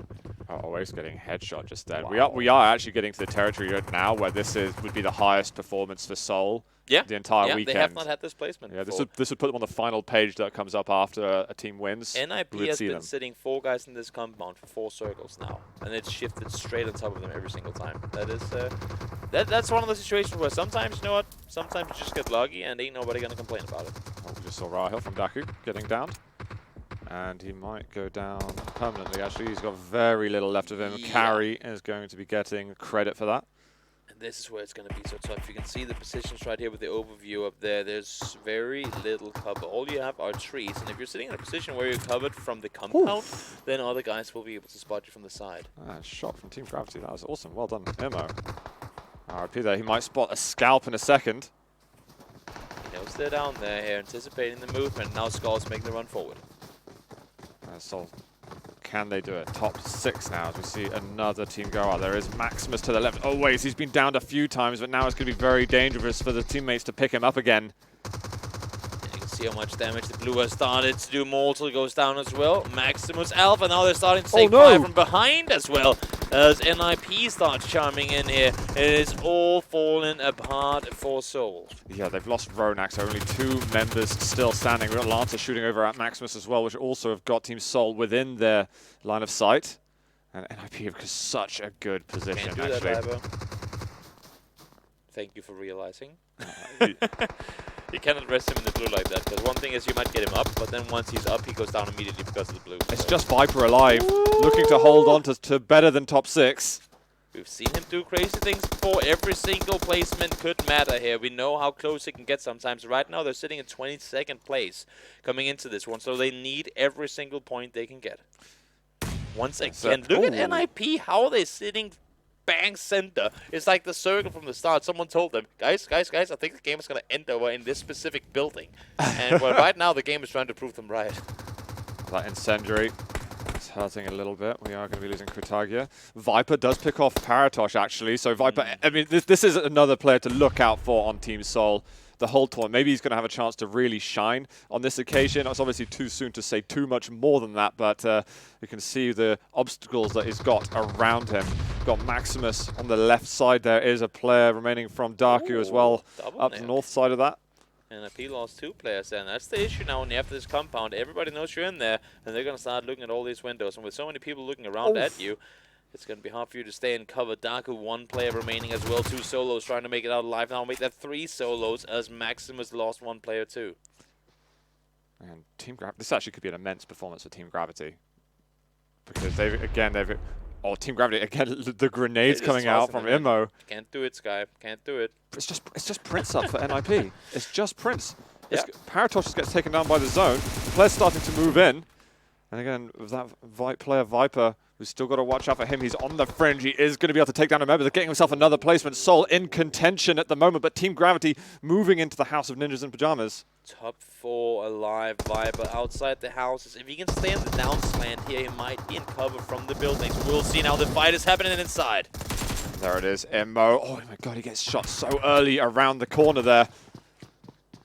Prince, and what's he going to be able to do over here? Eren is trying to do something with Prince. Carry, Prince have been doing so much. They held off. They just held them off. 2 guys against 4. Very, very well done. Top 3 remaining now, and they only going to get 2 up. So Sky somehow alive in this one. Soul, this is the best game they've had placement-wise at all. And now if this happens, if NIP gets all 4 back up, no, they don't, Navi. Mavi went down. But they still do manage to get 3. So 3v1v1, and they have the house. And Viper is part of it, guys. Team Soul is alive. RIP as well. NIP a winner, actually, earlier on in the weekend of a map. So, I mean, this is a very good chance for them to secure some much-needed points. But Sky from RIP, again, a land-proven team. These are... This is becoming pretty damn tense. And we talked about how RIP had that 1 good game in Erangel the other day. And then they haven't really done anything other than that. This time around, I mean, now there's a chance for them to get something done here. Soul, 6 kills in 3rd place, guaranteed at least.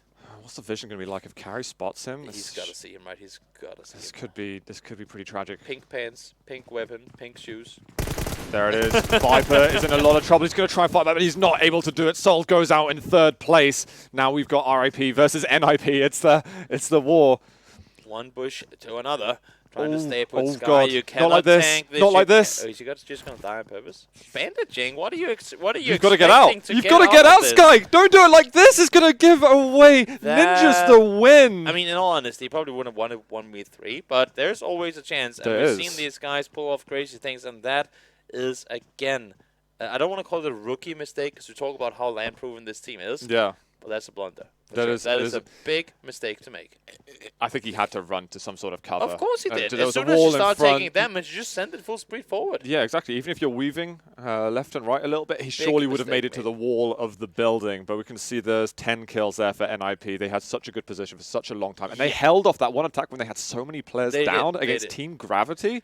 What a clutch play to hold them off when it looked like it was going to be catastrophic. I mean, some might argue that they got all the circles in the world, and they did, but circles don't always grant wins, because they didn't get these kills by just sitting around and hiding out. They got these wins by holding off all the teams trying to push them.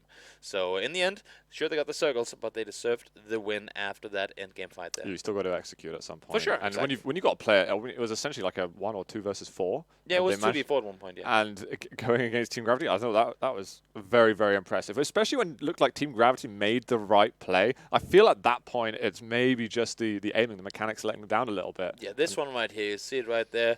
They come in, they take the fight on 1. In comes the next guy, gets the knock. Oh, not here. Comes up the hill. I mean, this was another 2v4 situation where they actually end up winning it. BC comes in. Look at this. He knows where the other guy is and gets knocked because of that. Naughty there with the save, fortunately, because that could have been another 4v2 going in the favor of India. Yeah, exactly. Team India eliminated right at the beginning of this game, something we were not expecting at all. But given all the leading teams that got knocked out early, Soul's 3rd position could be more and more important of a play. That is PUBG for you. You win some, you lose some. You cannot get them all, and that's why we're playing the amount of games that we are, because there's so many different factors playing in. This Nate right there, just on the money. There's no counterplay to it. I mean, he cooks it perfectly. It explodes right at his feet. You cannot even start running away. You're just going to get torn apart. This is a really fun team fight. We saw Brawl making that move over afterwards to kind of choke out God's Reign, and then God's Reign comes back out on them, and then they all die to the zone anyway. So that was an interesting endeavor. It was emotional. It was a roller coaster ride throughout the entire thing. And Twister just leaping, hoping, and no. It just collapses. Yeah. So the play zone certainly took some casualties in this map as well. Not quite as many as we saw in Sanhok, though. Yeah, but everything here, I mean, to me, it kind of proves my point on Vikendi that it's all about compounds. Pretty much every single fight we saw were teams either trying to push into a compound or teams trying to leave a compound where another team was holding them inside, right? Everything is evolved around compounds. It makes it really tough to play for your team that's constantly getting shifted away from, because you're forced to take these fights all the time. You don't have that cover in the open where you can stay put, at least not in very many spots. So if all these teams running around the open, especially in third person, where the opponents can sit behind the wall and look out the window like that, it is very tricky. So for a team like NIP, sure, they got the circles, but I mean, could have been any other team in this map, I think. Yeah, indeed, and this is where we saw a lot of the Seoul members starting to go down. Viper holding his own till his very last breath in third. And Daku didn't do too badly at all, actually.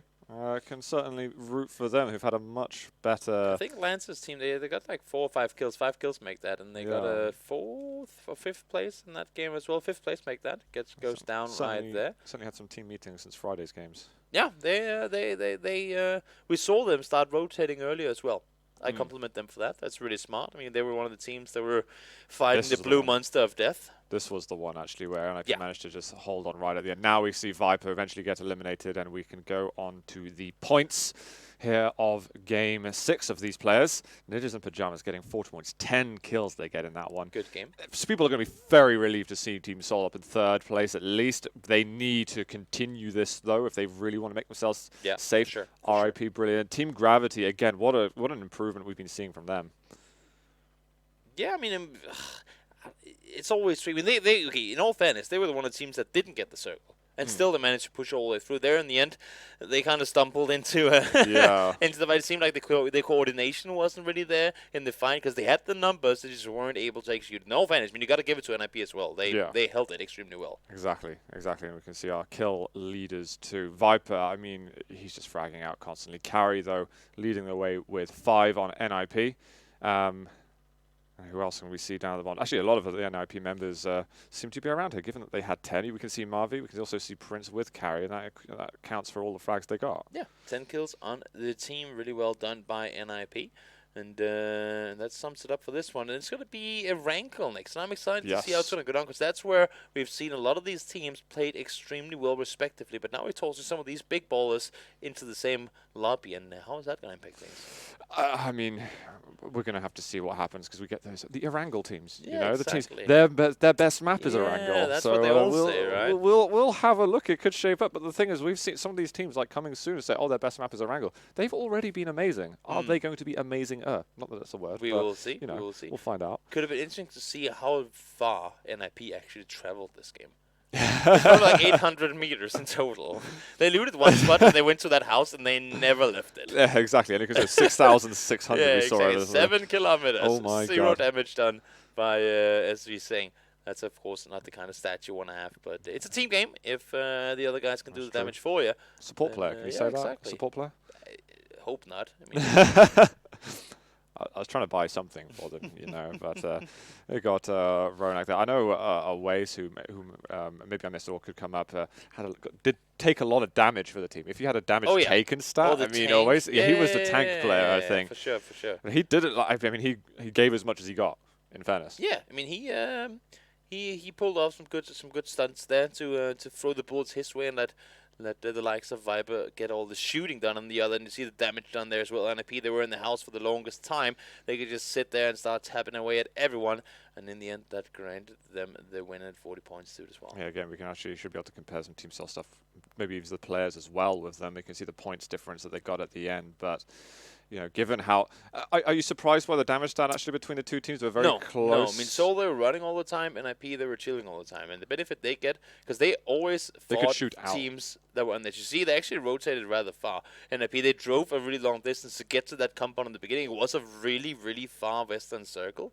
So I think the majority of their travel distance is off of that first vehicle ride. Yeah. Because they were the ones that tried to get into Dobromesto to begin with. Yes. There were already 3 teams there. They came in with 2 vehicles, drove up, and they're like, nope, ain't gonna happen. They turned around and went back. Over 1,000 damage for carry. That is he was carrying there. That is definitely literally no living up jokes to the name. trying to be made. He is absolutely carrying. No, but they were the team that tried to get into Dobromesto, with with the 2 vehicles, didn't work. They almost got wiped early, actually, but then they go 4 guys into 1 car. They got themselves a compound, and I think they're pretty happy that they did. And that was actually when they had just met Seoul initially, and they did not want to get involved in that fight Yeah, straight exactly. away. Prince, I mean, still, like in terms of damage stats here, like when you know you're doing a great job, what's that kind of sweet number you think you're looking for? Are you getting like 300 plus? Or? It's very different from match to match, and also which map you're on. But I think on average, if you're like, I mean, I can mainly talk from like a PC side of things. If you're a highly professional competitive player and you only play in the competitive scene,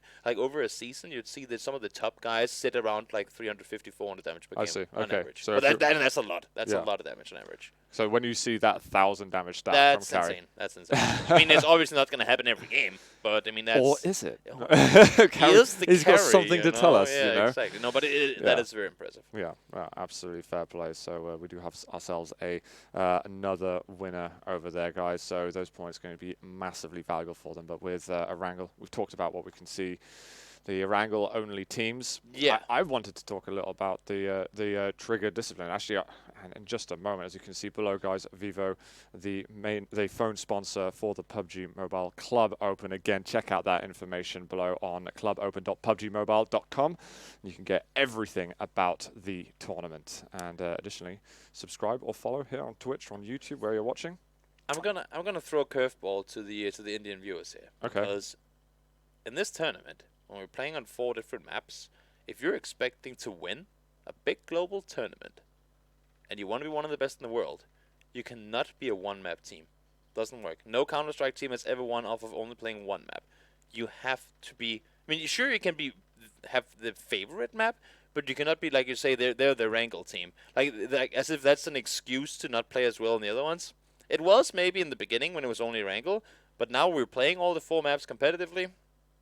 Just gotta learn them. That's how it is. And there's a lot of practice that needs to go into that too. For sure. Well, I'm going to hold my topic for a little bit, guys, but what we're going to do is go to a break. When we do come back, we've got another map. It's just Erangel that is remaining for us today on the Sunday. So, guys, we'll see you in just a few moments of that.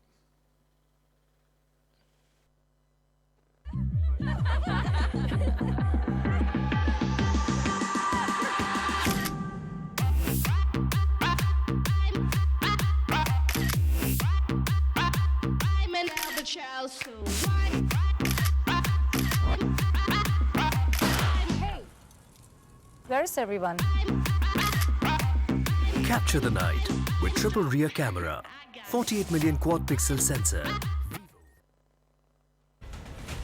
Zombie, Darkest Night, the newest mode in the zombie universe, is here. This time, the rules are different.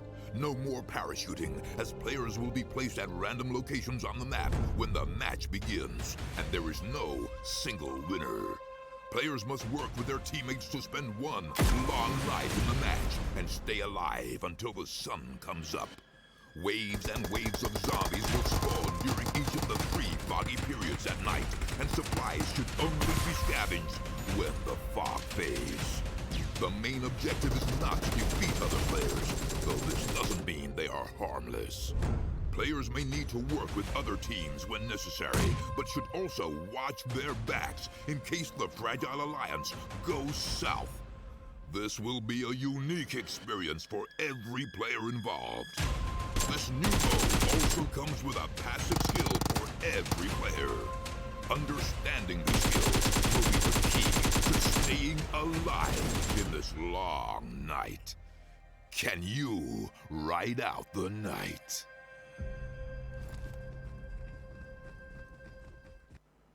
Hi. Hey, buddy. Yo, Mike, are you ready? Wait. Should I go with the UMP9 or use it? Sun's out, guns out. Gear up for summer. Ready? Okay. Well, Ready? Sorry. I'm late. Any plans for fall break? happy graduation! You made it, bro. So proud of you. Sorry I'm late. What a day. I hear ya.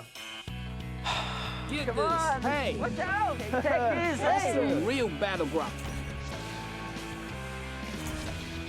Are you ready?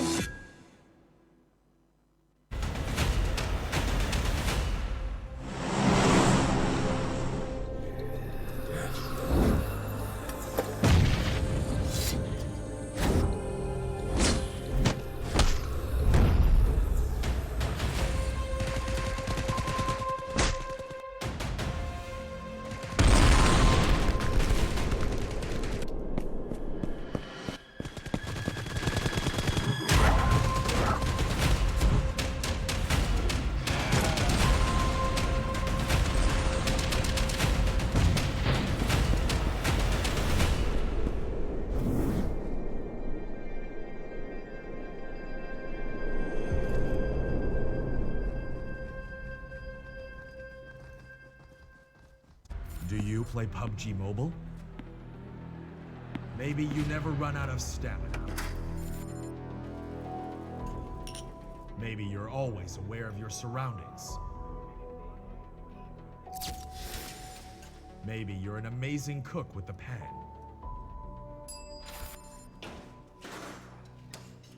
Maybe you're a great driver. But as soon as you hear the sound of an airplane,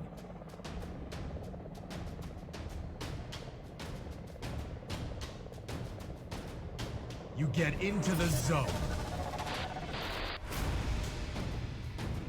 In PUBG Mobile, you all come from different walks in life.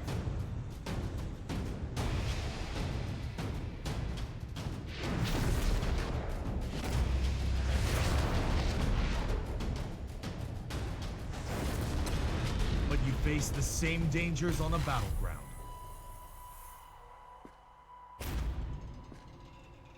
And you become friends. You work together to overcome the obstacles. This is PUBG Mobile. There's a number one in all of us. Welcome to the PUBG Mobile first anniversary party.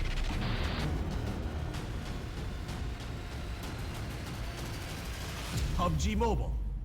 Be the one.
I mean, I'm... There you go. There we go. I can hear you. It cut me on just as I was going to say something else. But guys, I think we're going to be jumping into the map straight away. So welcome back to the PUBG Mobile Club Open. I'm Zoot, joined by Toby.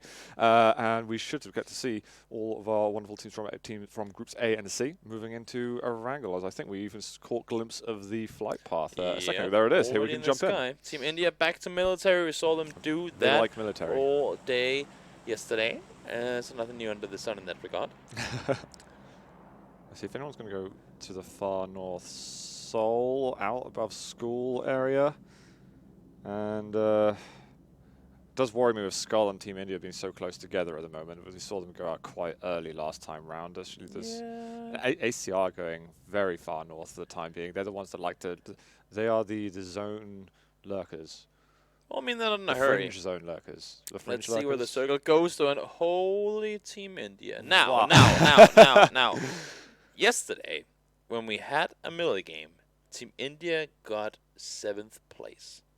Yes, actually, that's a good point. That didn't So work out it's for them no at all. guarantee. It's no guarantee that you're going to win. And also, technically, it's no guarantee that it's actually going to go there. There's still a chance it could shift up towards Gatka with a hard northwestern circle. So this will be interesting, though. We have coming soon. They were spending all the time. Actually, no, that's not true. That was Apex yesterday, spending a lot of time in Pochinki taking fights there. Yes. But this time around, we have 2 teams in there as well. I saw that it was coming soon, and I couldn't really see who that other team was. So 2 teams in there now. We got them BC looting up inside the city here as well. Now the question is going to be whether they want to take fights against one another or just kind of loot up and go each their separate ways. I mean, coming soon, going out early last round if they really want to keep an advantage. Because Team India went out early as well, they can kind of try and still keep an advantage if they want to play it safe. sure. I wouldn't expect them to fight, but otherwise we've got God's Reign up here with Orb. Also, the main thing here for them is that they got a win in the second place on Erangel yesterday. I mean, sure, I just said before you don't want to be based on one map, but you want to be good on your good maps. So if they know that this is a map that they're sort of excelling on, then they can't take like over aggressive early game city fights that can be full on RNG at any moment. Yeah, and Team Gravity got a huge amount of landscape over here, all the properties and apartments. They got the school as well. Basically, they can start their own civilization from here. Yeah, probably not the biggest problem for them if that's what they're seeming to do. Now they are inside the blue in just a short moment, so I assume that city wouldn't be the best place to live in anymore. Quiet Brawl actually not far away from Team Gravity here in Rojhok, but they can be quite happy with their performance today, but they'll need to definitely turtle their way forward as we go back over to the BC guys. And CS, yeah, Torpedo, he's got some information. He looks like he's looted up to a decent amount if all he wants is info. Yeah, that's the issue, right? Because every single second he spends just standing there and holding the angle, it's time that all these other teams are spending rotating, getting better loot, setting themselves up for the late game fights, and everything they're doing right now is sort of just being positioned dead center. Now we do not know exactly what they have to work with, but everything we do know is that most likely they'll have to move out of Pachinki at some point. Yeah, there's still so many out of there. Team India, I mean, their voices will echo in the mountains. There'll be no one there to hear it. They've got so much space all to themselves. They have their own island. It's brilliant. It's a dream for anybody, isn't it? And looks like they moved back a little bit. I might be wrong about that, but Orb seem to be moving forward, if anything, on them. Yeah, Skull getting looted down here as well, I believe. Try to think back now. Yeah, the first game that they did win was the Erangel map, right? That was actually a military. We saw them actually holding this spot in their game where Team India also came 5th, 7th on Erangel. Yeah. Skull were also staying there in Primorsk. Yeah. And they made that earlier rotation to try and get They there. played it super smart. I mean, once you're in Primorsk, if you're in Primorsk, or if you're in Milta Power or Milta for that sake, and you have the boat next to you or like nearby, that puts you in such an advantageous position. So it's not really a big issue for them to go anywhere from here. The only thing is when and how they're planning on moving. That could become a difference maker for them. But no, I was just trying to think back. It was the floor original. I think it was the one the military game yesterday, and they're not playing with us today. We did catch ACR earlier, who are all the way up in 70. They have found themselves a couple of vehicles, and they will indeed start being able to move south because they probably don't want to stay there for too much longer. Yeah, you wouldn't assume so. I mean, what they could do is go out east towards Lipovka or something like that and go for boats and just say, you know what, if it's going to shift down there anyway, we can just sail all the way. Yeah, you can do that. It doesn't take too long, and the boat's actually rather quickly anyway. So that's an option. Just like sail all the way out along the side. Now, Daku does lose one player. Do have one player taken down on return, though. No finishes coming in just yet. Rip losing one more player here, and he's getting flushed immediately. Wow, I mean, there's a lot of bullets coming out. Sky, I think, getting finished off completely. There's a lot of wounded players, though, on Daku, so they probably don't want to overcommit to that. Lancer getting some sight. Is he going to be able to land a bit more damage? He's doing very, very well. That legend down, and there's Paratosh behind the tree. That's beautiful play from Lancer. That is a good shot coming in there, that's for sure. Really impressive done. He was very, very good on his shots last game. I think he secured at least a couple of frags then. You have 2 cars. There's another one right there. Was he just giving him a lift? No, he's not. But they're so weak. Are they going for this? They all have HP. I mean, the Legend did get bailed on, so I guess that's fine. But had they been sitting back there, I think he's dead now, guys. Okay, now he's definitely. Okay, guys, let me put it this way. Because sure, it's fine the way they did it. But, by the way, that's not a teabag. That's when they pick up an item. You know what? It doesn't matter if it's BM or not. I think it's brilliant. Yeah. So, but no, had he committed to the rest, got him back up, and they had sat behind the tree 2 people ready to shoot at that car, that would have been a big rest in pepperonis for Dagu. So? That is a risky play to pull off. I don't know what came with them, because they're not usually that overconfident about it. They're usually a little more They got 2 kills already. They got themselves a 3rd knock, and they're like, you know what? Let's just go for it. I can admire that. Now Max under tons of fire too. They're just proning though. They looked like they were barely retaliating. Yeah. That's so seems like easy kills. That's going to be Kritagia falling, and yeah, Omega. Very easy. Easy peasy. And then you've got King and Satan over the other side. Satan, who's not fallen into a cave. That's fortunate. There aren't a whole lot of caves on this island. Yeah, that's so, true. I just thought it was worth pointing out. Because, yeah. When you're not falling into a cave, then the game is not going badly. There is an observatory. Is that a reverse cave when it's a mountain? When it's the sky. Yeah. So that's an inverted there. cave above us. Okay, I see. That's that he could fall into or something. But other than that, no. Then we're pretty cave free. Yes, indeed. We're not bridge free though. We've got Seoul traveling across. We've got Team India who are moving over to the bridge. So given the amount of space they had, this is very reminiscent of what we saw previously from them. And Scout in his scout position, living after his name. They sat in this exact position yesterday too. So if you're a team that does your homework and you see this military circle pop, then you're gonna at least assume, I would hope, that they're there and not do any overconfident moves. Would you assume that they'll drop exactly the same? Oh yeah, obviously, when they're allowed to. I mean, they went military both games yesterday, even on the plane path that didn't allow for them to go. They still overcommitted and drove all the way down there. And hopefully all of the players are watching the VODs as well. I hope so. I mean, that's one of the most important tools to improve, especially when you're playing a tournament where you're going up against the same teams over a long period of time. Yeah, you need that information. Circle does guarantee military pretty much as it can. A little crate down there to guarantee it even further. But that circle, that is a lot of water. Does one go for that crate? It's pretty far out. I mean, Skull might be able to. It's still in the air, so they probably notice it. And there's no one there to contest them, so I don't see why not. It could delay them getting a position if that's what they're... If they want a slow burner of a game. I mean, this is... you see, NIP is swimming for the crate now. Yeah, they got some distance to go though. They've definitely got some distance. I don't think that's actually what they're no, swimming for. I think they were. I think they were up near the ferry pier. Yeah, they were. They were just crossing. I was just trying to make you confused for a second. I was. You just succeeded very well. Did they do that?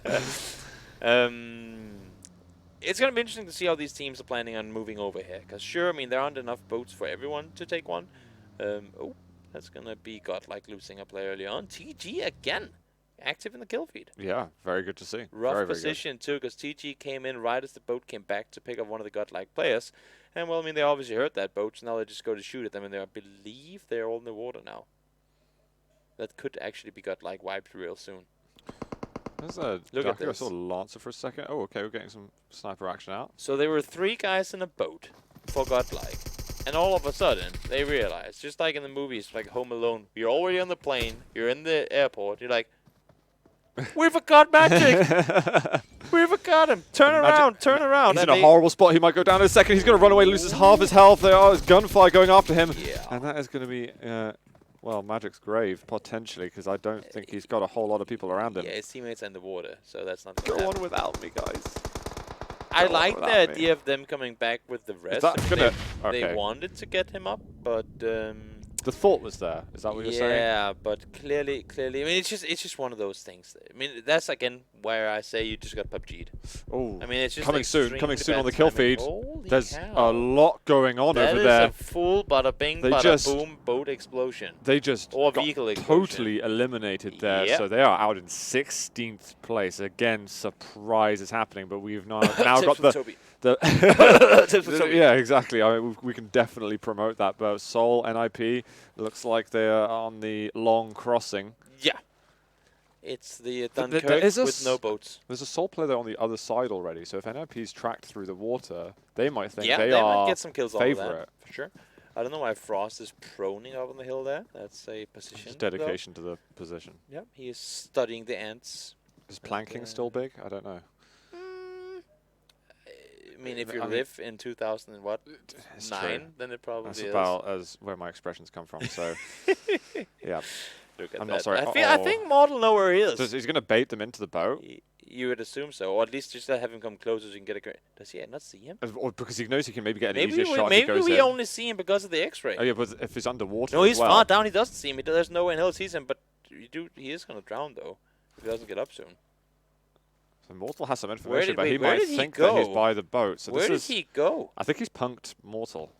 But okay, looks like Mortal is exploring the possibility that he's actually by the coast. So Wasn't there a player right by the boat? There was. Where did he go?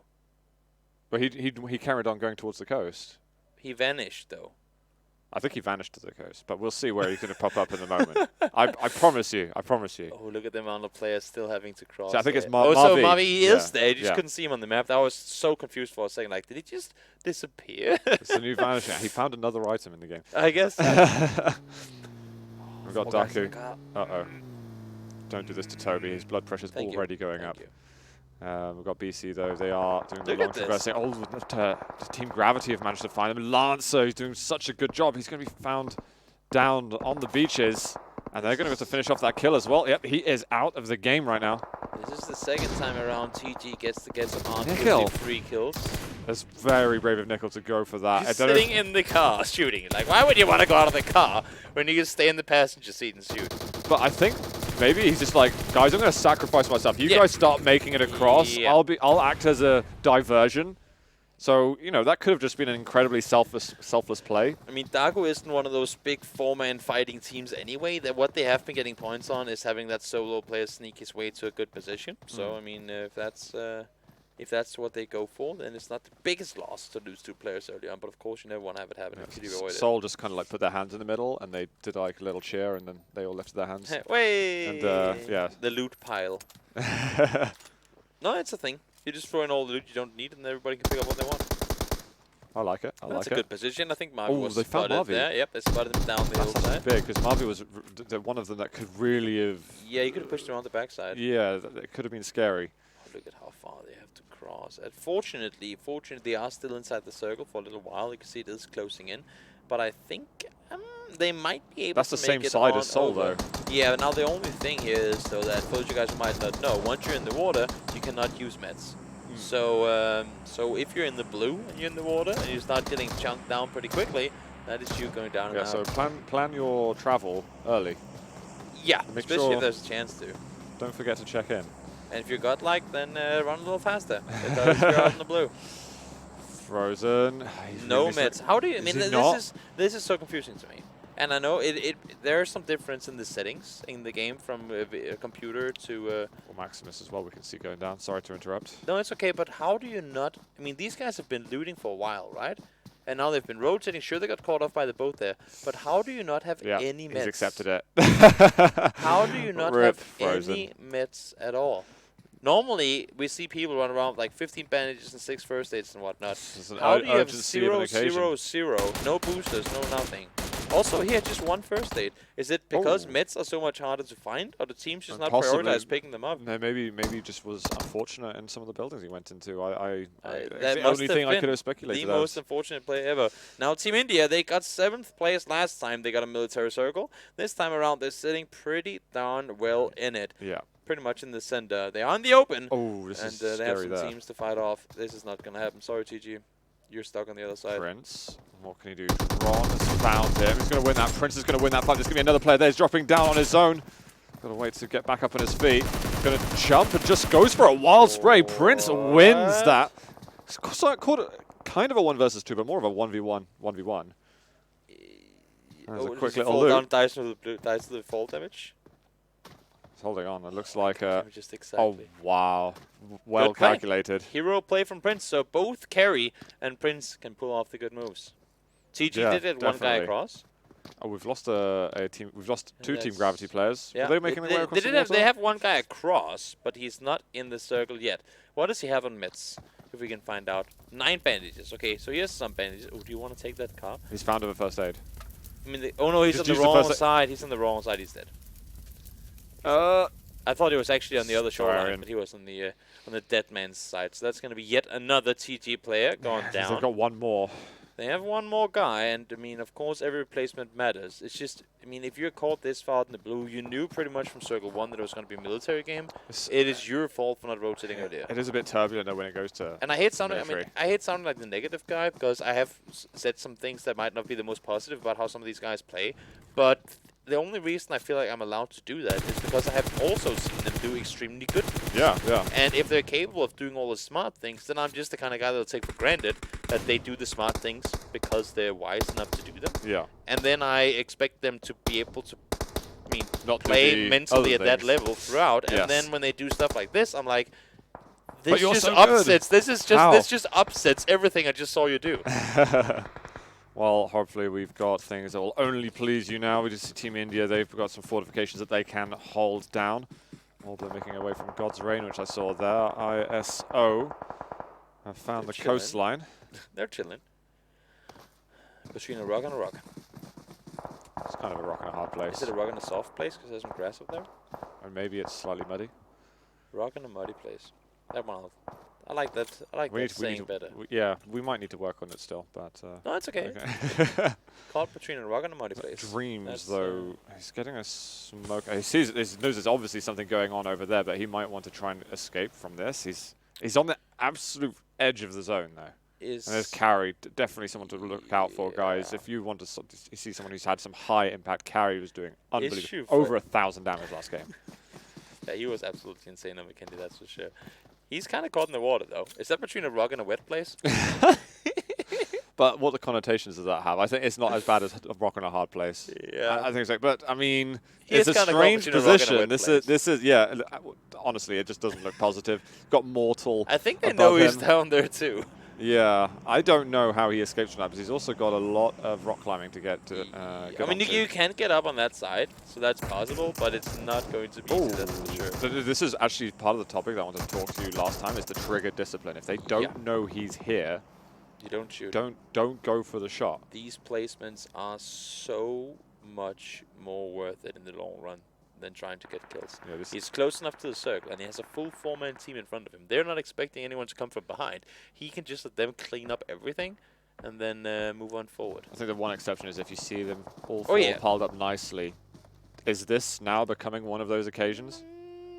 I mean, still, it's a lot it's to still ask just for. one of them to turn around and start shooting the other way. Yeah. It's tricky. Look at Team India. They've also been... and they're even leaving him now. He has so much space to work with.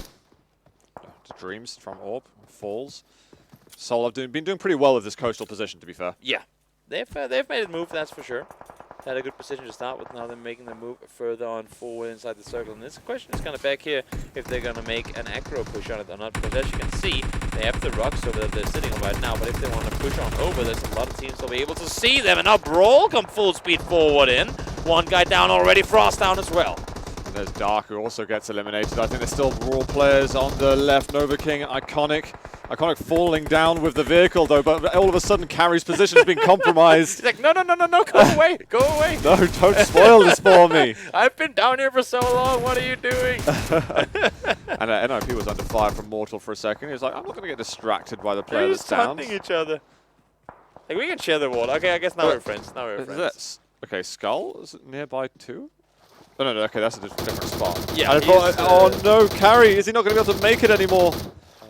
Oh, he's wounded, he's underwater. Iconic still trying to get a position. All right, where can I spray? Look around. He's trying to dive down to spot him, but Carry's just going to say, you ain't going to get me, I'm going to continue swimming up behind the next rocks. There's still water in the zone, so he could, in theory, possibly make it. Oh my god, he's HP! 1 foot out. No, he gets taken out! Backside if Carry survives because of this. Keep in mind, guys, Carry cannot heal. Yeah, he can't do a He's thing. in the water. He cannot heal. Oh, he dies. Oh, so unfortunate. But I think he may have got himself an extra placement from that anyway, because I think yeah, that was he the did last one Brawl placement, play. but that's funny. That is funny. That is actually the fight funny. for survival. And we see Trance down Team India starting to get some kills too. How they're going to be able to the fullback to that. How that grenade. Had it been a bit further down, there would have been a full Another? team wipe. This one, though, gets himself one more knock. How many more frag grenades has he got, actually? Oh, he's slipped all the way down! I don't know if he wanted to go that far. Oh, I don't think it did. Is there a way up back up? Can he make it back up? He can get back up to where he was, but even from there, I don't think he can get all the way up. Ninja might found it, but he's just... I think he just got put onto the floor. There's Aladdin that's still up. Aladdin got a call out. Genie to come help you out. Maybe that's what all the smoke is for. Yeah, I think he's going to be able to crawl over towards Aladdin too, so... Team India, I mean, they just set up shop over here. It's a bit of a nightmarish last game that they had, but they can absolutely make up for it on here. Oh, yeah, for sure. I mean, they're a team that are not afraid to take fights at all. Right now, they have a compound that's outside the next circle, but they can just go aggro on all of this. And they have managed to pick up Ninja. Yeah. But now Team India, oh, Ninja can't catch himself a break. Aladdin trying to shoot over, does catch the the vehicle a little bit, but he's opening up the angles quite a bit. He's weak, and YYY, if he turns around, he should have some vision. There's 5 seconds left on this revive. Does YYY want to try and go for this? He has to see him. He has to spot him. Surely. He knows he's resting. What? It's very... The grass is very deceptive, right? But he was sitting up. He's just going to blow up the vehicle instead. There it is. It has blown up. They haven't gone down because of it. Aladdin's still on the floor at the moment. Third knock on. He even had a nade too. You could have thrown that like ages ago. Is that going to do it? Aladdin's going to move away from it. Oh, it's taken them out. And it looks like ISO are going to be eliminated in 7th place over there. But then he throws one more nade when he just got the double kill. It's just to check, you know. Yeah, but that nade could have come in so handy later on. This utility management. Utility management is key in this game. Well, hopefully for a sake, he's got a couple more spare where it came from. Ow. Oh, this is hurting Mortal quite a lot. They're all dying to the blue, guys. He doesn't have any more first aids, actually, so he needs to get a move on. At all, not even close. He's got the sprint out, he's got his fists out, but he's not going to make it. Mortal goes down to the play zone. It's not what we wanted to see. Like, pluses and minus. Soul, once again, breaking into the top 7 twice in a row.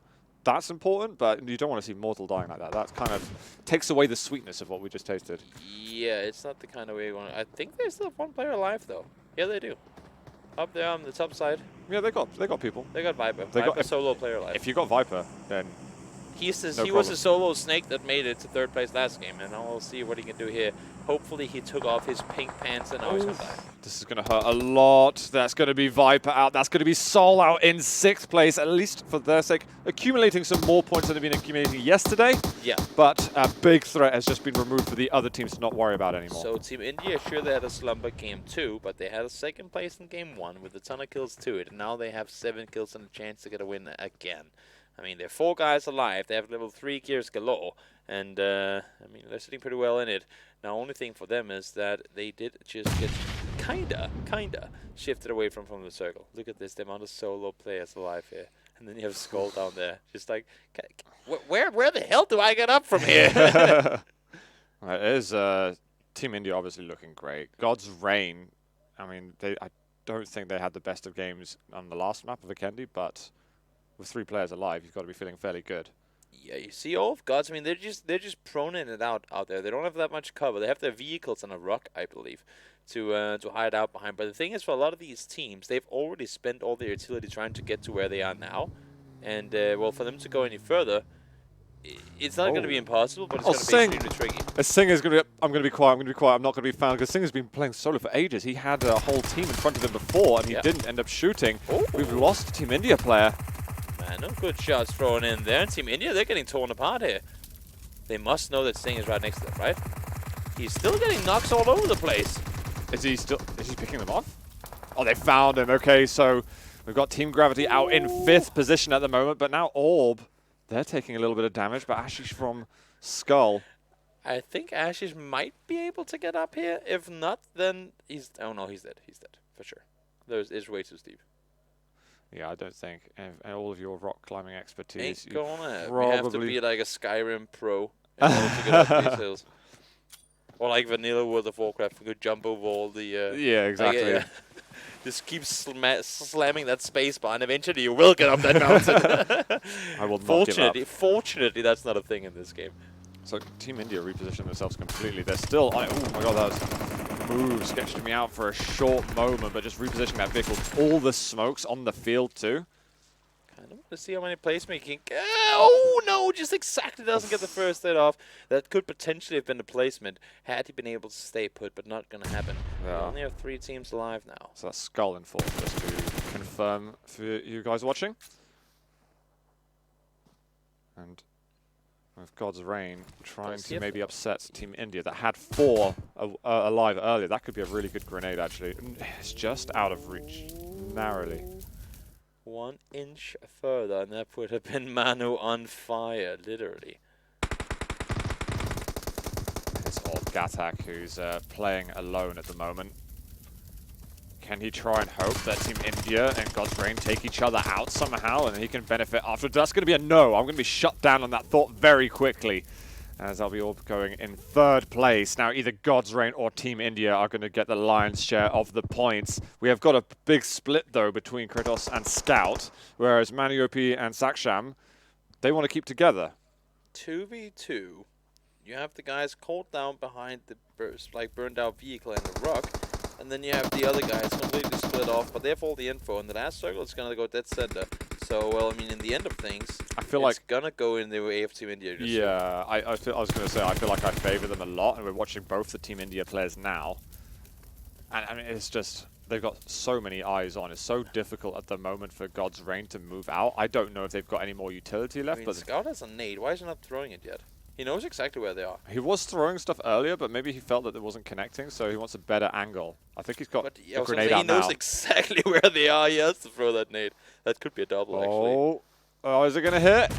It's just off the mark. I think it actually went a bit too just far. Behind, yeah, exactly. Had he thrown it back at the crate, then it would have been a go. Saksham is starting to look away because he's not seeing any information, and this snake strategy, again, they're playing away from each other, so not only have you got to make that difficult play to find out information on one, you got to do it on a second. But this is what Team India will do that the other teams don't dare. They take control. They dare to go up and say, you know, we'll take the fight to you. And look at how much control of the map they have now. They know exactly where to expect them coming out from. And these guys are completely pinned in the corner. Yeah, so as soon as the circle moves, I mean, I do not see a way for God's Reign to win this. It's going to have to be insane reactions. You have 2 level 3 helmets as well. That's going to be a couple of bullets you can tank as of headshots. There's no vest at all for Kratos. Although it's going to be hard to hit the chest area at the moment. Full level 3 on Scout. Best thing would be if Scout gets spotted out, Kratos can start shooting after. Because that will allow for Scout to be the tank. The zone's creeping in there. Yeah, he has to keep going. You cannot risk taking any circle, like any takes here. You cannot risk taking circle damage here. If anything, they haven't moved enough in the time they've had, and now God's Reign are opting for this similar strategy. Looks like a player's been found. It is Scout, and can he fire back in time? No, he's going to lose his life. We've just got Kratos alive. He's going for the quick reload, but he's got to keep moving. Can he find Saksham? He's just trying to burst by, but can't do it. God's Reign come out on top. It did not seem to matter at all with that optimized strategy from Team India. They were found. Everything happened the way Team India wanted it to. The tank was under pressure. When that happens and you have 2 guys shooting at you, know it's 2v2. When you're that last guy in Kratos, you stand up and you start spraying. Because once you get further up, you get that better vision. You'll know exactly where they're hiding. And with both of them, because they were shooting probably like 2-3 seconds over towards Scout, that would have been the time he needed to take them both out. The amusing thing is the difference in points won't be that much because we've got 12 kills, I think, from Team India. And we've got 3 over there on the other side. So yeah, 2 of their 3 kills were just the final 2 kills. Yeah, so even though Team India, they managed to have a great start. They dropped a military base. They couldn't get the win from it. It doesn't secure the win by any means. God's Reign, they managed to do it. Yeah, I mean, they played it super safe. They didn't want to do anything. I think they were the team that were running around up on the mountain side earlier when we had that solo player that didn't want to take any confrontations. They were the ones that were going 4 guys into 1 US. They smashed that US into that exact rock, and they were sitting there for the last 7-8 minutes of the game. Just not doing anything, just hiding it out. And I miss some of these guys daring to take some chances more. I know that it's a placement-heavy point system, but if you're in a position like this where everyone's running in the open towards you, shoot them because you have cover. Yeah, no, indeed. I'm still surprised at the end of this game where we saw God's Reign very, very static. Team India being a little bit more moving. Daring, I guess. Daring, proactive, also starving information because they are going through the grass and they're, they can't be seen. But it didn't seem to matter. The circle certainly didn't favor them in that occasion. And these guys when it did so much before. I tried this. You just can't. I mean, it's military games and it's super rough. But I mean, I'm still surprised by how few mitts some of these guys have. And then this move from Nutty, I believe it was. He sees him jump down towards him. His mate just got knocked, right? He sees him jump down, and instead of shooting him while he's falling down, he just says, no, and runs away. Like, why wouldn't it just start shooting at the guy when he comes falling into your face? Like, he starts running instead. Hold down the shoot button. Oh, yeah, for sure. And that can help so much. Seoul, again, I've got to cover them. They they did better than they did yesterday. Again, we're getting to see them in the top 7, but it's still not ideal. They're keeping himself in content. Like, they're doing what they need to do to hang through the weekends, but it's not like it's not an inspirational performance. No, I mean, I kind of want to see if did Carry drown? This Carry moment. Did Carry drown? Oh, we can't see. If Carry drowned or if he got shot, I'm actually not sure. Yeah, I think I think he just exactly didn't come up to the surface. That would be a huge shame if that is what took him out. That would be a massive, massive shame. He survived for so long, and in the end, he drowned because of it. Skull, he had taken so much time to. And then Mortal, I mean, he could have run earlier. They had the smokes there.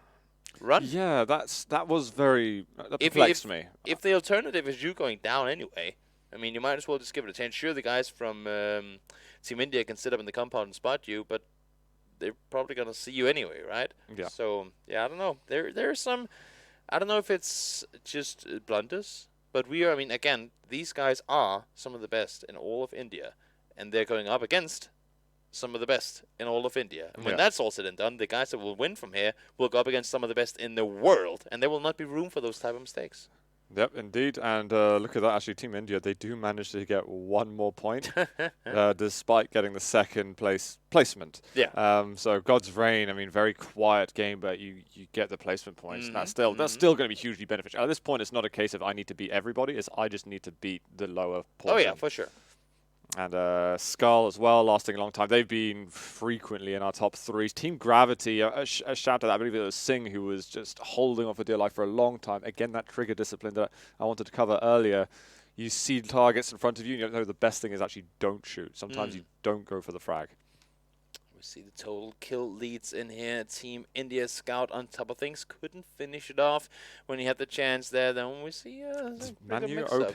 Manu OP, the only player to get kills on God's Reign, actually. Yeah, he got the double in the end. And 3 to Team Gravity players as well. I mean, they did get the triple, or the quad kill on RIP with the vehicle explosion. Yes. So that obviously helped out quite a bit. For sure. But it's always good. They're getting kill points too. That's wonderful news from it. And Lancer, I know Dakio, I think they had a bit of a peculiar game, but Lancer's regularly been getting some frags, and it's good to see because that wasn't so much on the Friday. The snake on Vikendi as well, making his way on forward. He's been good with the sniper too. Yeah, true. So, that was the kills. And we have some stats coming in here. Look at that, Team India. They had that compound for the longest of time. 3,000. They did enough damage to take out half the server.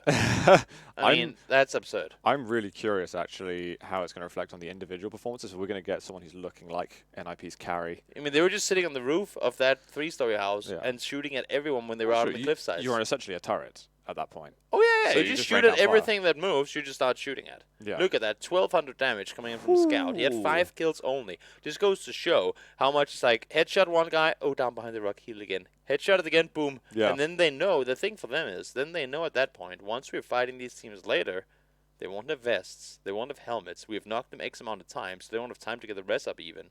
Kratos only, I say, 538 damage. It's a great amount of damage. He looks so mediocre when you compare him to the other. Exactly. But 10,000 meters covered by Twister.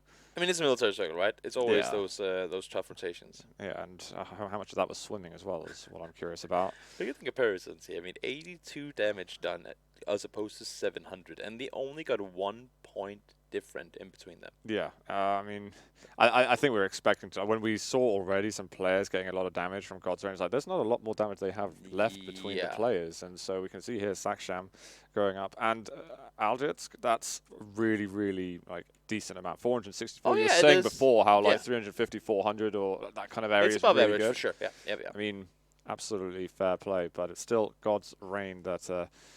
Managed to get those 30 points from it. And I think they'll be feeling pretty good. Now that we're past the halfway mark, at this stage you can start feeling, okay, as long as we're not terrible, and as long as we don't have really, really like awful starts, then you can see the light at the end of the tunnel. Also, you can start putting some math together, because we have seen like 2/3 of the team, or half the teams play over half the games they're going to play.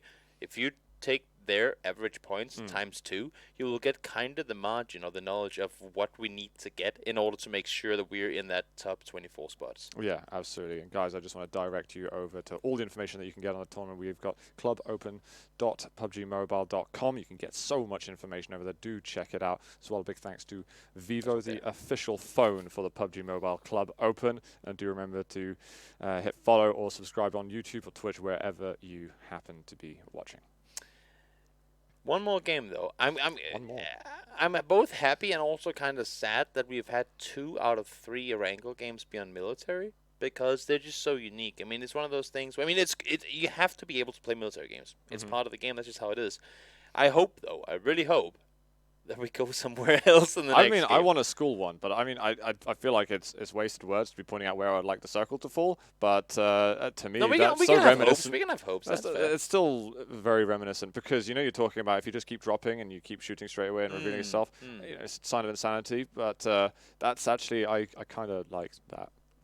Kind of like just spraying. I like to drop hot, and if I die, then it's great. I can hit play again. I can die again. But sometimes that 1 in 20 chance, I'll get the thing, and I will blast away all the other 20 people that dropped on school, and I will feel like, ignore the other games, I am now the god of the server. Oh, that's how it is. So, I mean, right, it makes you feel good when you're that last person surviving, and then the rest, then you got to survive the rest of the game, and I mean that's a whole different story. The last guy to leave school. That's, that's an accomplishment.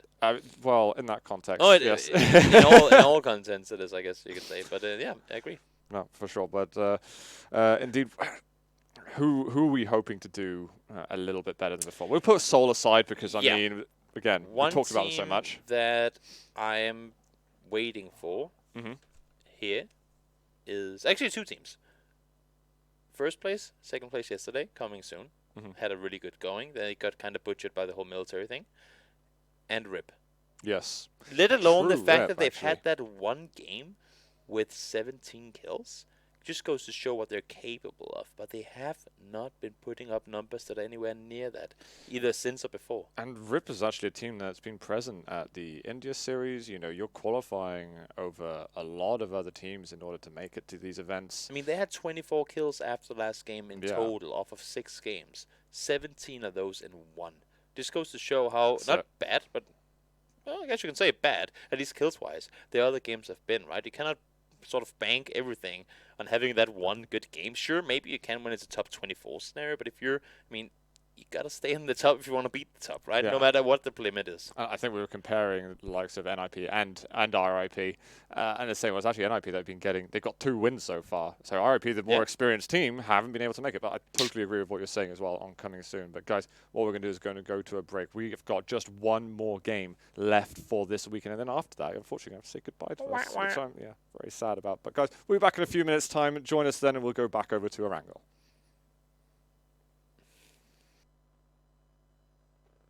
Hey,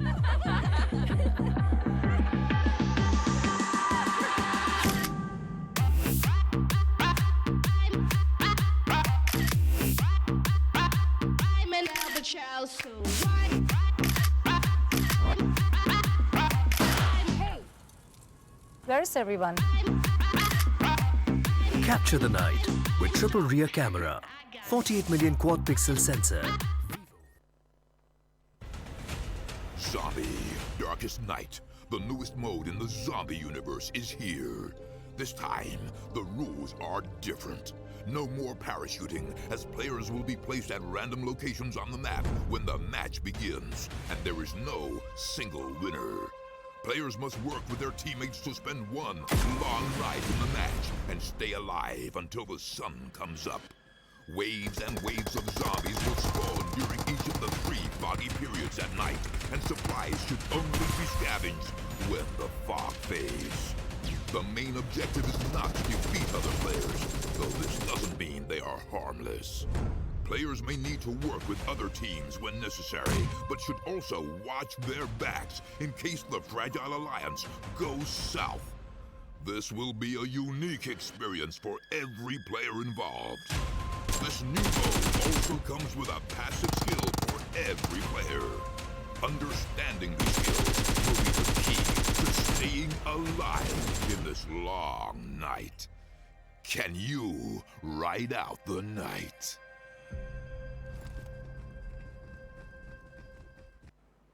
Hi. Hey, buddy.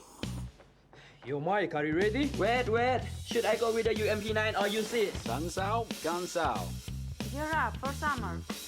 Ready? Okay. Well, Ready? Sorry. I'm late. Any plans for fall break? happy graduation! You made it, bro. So proud of you. Sorry I'm late. What a day. I hear ya. Get Come this. on! Hey, Watch out! Take this! that's Hey! a real battleground. Are you ready?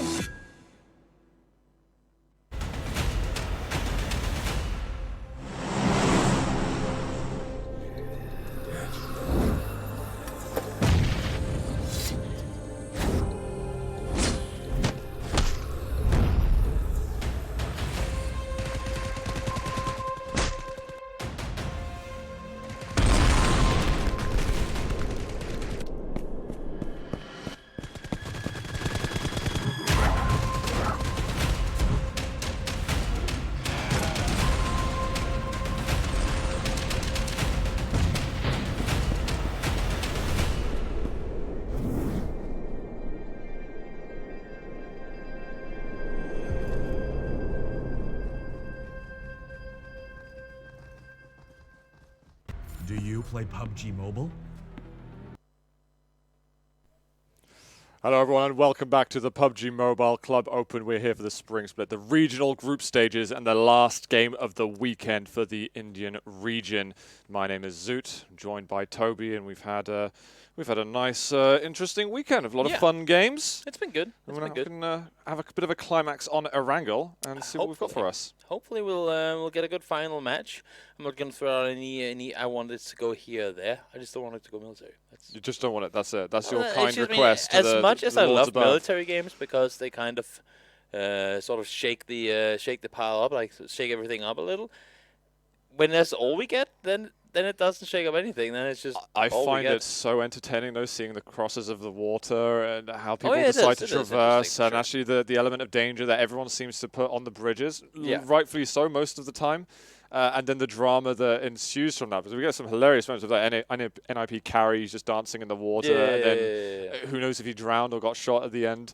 I mean, you won't see that if it's a land-based zone, then you get different types of drama. That's for sure. For me, what I like the most in competitive PUBG, whether it being on console, mobile, or PC, is to throw in a couple of circles, and I think that's where we're going with the competitive settings, the way they're set up now as well, that brings out the best in the players. Mm-hmm. So when you have these really extreme edge circles or hard shifts, and it's just like, even if you're the top team in the world, you just get thrown off. It's not always the kind of situation you want to be in. Indeed. Well, we've got a flight path now here as we move on to the last map of the weekend. This obviously doesn't indicate that it's going to be military. We'll find that up in just a few moments. But players are going to be starting to drop. We're expecting possibly Team India to maybe look at going to the military base again. It's worked out so well for them in the past. But... and we've got God's Reign going early, maybe heading over towards a Lipovka or something like that. But and also Skull, who tends to go around the pre-Morsk area. We'll have to see if they're going to follow the same trend or if they really want to do something new, spice things up a little bit. And maybe Skull are doing that actually. Yeah, they're going further north. I was going to say I would expect them to go down there, considering how easy an access they have for this plane path.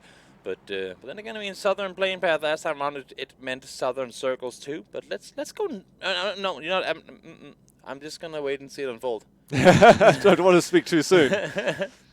Seoul tend to actually go a little bit at different places almost every time, it seems. ACR were up in 70 on previous occasion. Team India, I mean.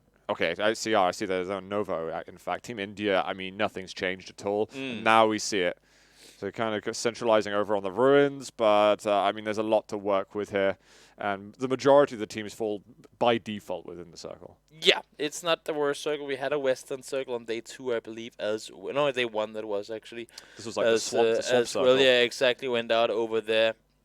It was a pretty funny ending. We've had one going up towards the the Everest area up there as well. Now we see Godlike making their way down into the shelter to get themselves some loot down in safety of cover from the red zones that we don't have on competitive settings. No, indeed.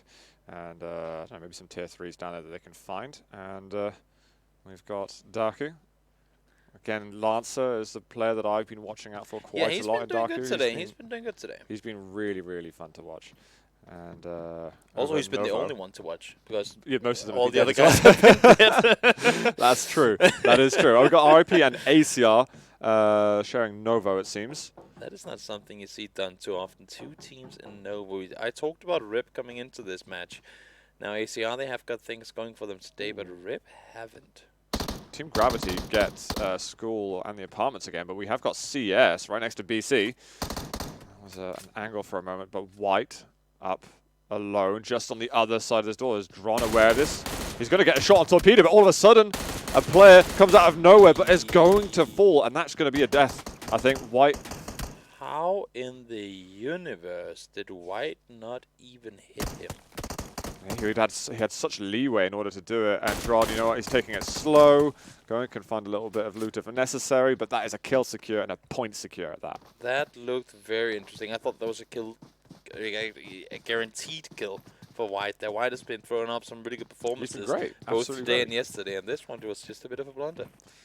But it does happen. You were talking about just before we went to break, actually, coming soon, seeing a strong finish to the weekend for them. Oh, yeah. It wasn't so great for them last map, but already losing a quarter of your team, that's it's going to be painful. Yeah, not the kind of start you want at all, that's for sure.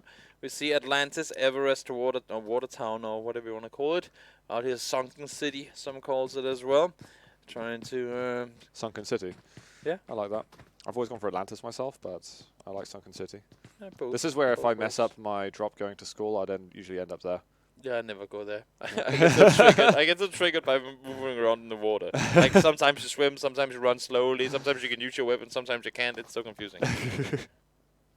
Not a big fan of running around there. Now CS, they lost 1 player. Wait, there's red zones now? We do have a red zone. What? It appears. But you know what? Coming soon is going to decide to get out of there, or they can just get into cover. If that's fine. I mean, at least they're inside the city and they will get cover. So we can see where it is. So yeah, apparently there's red zones now. A decent amount of distance too.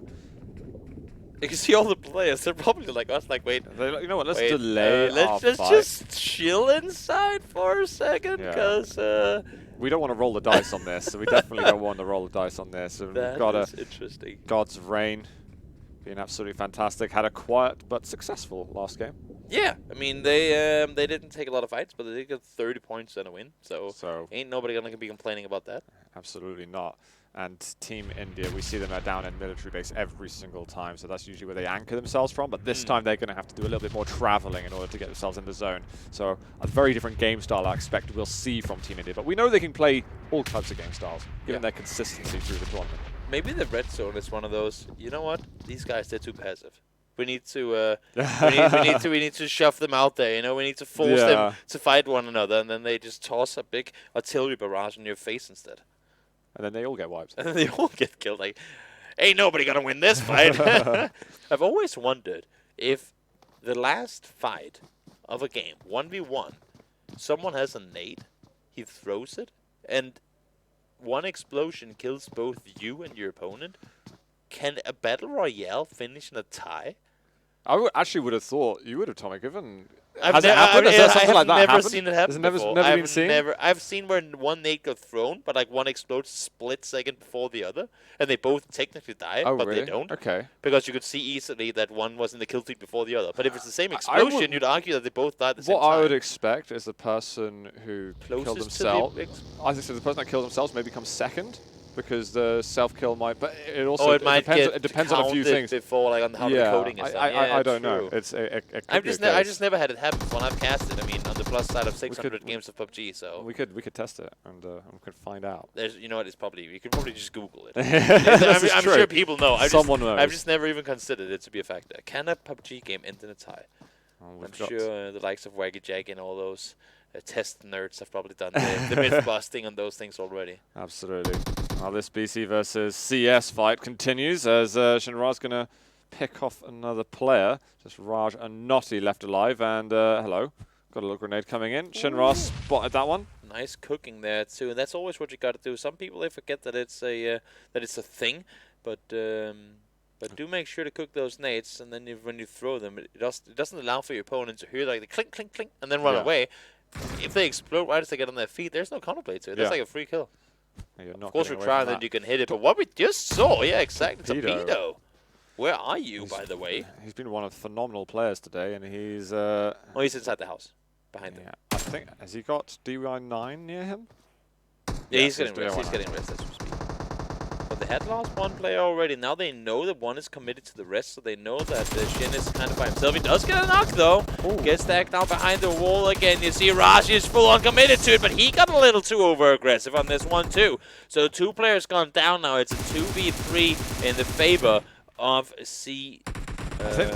Yeah, I feel like we see you've just kind of fallen into the trap a little bit. They went out for the kill, but there was a brilliant crossfire angle from Torpedo and DY9, and Shinra was absolutely fine, going to be able to wipe them out, and we do see BC go down first.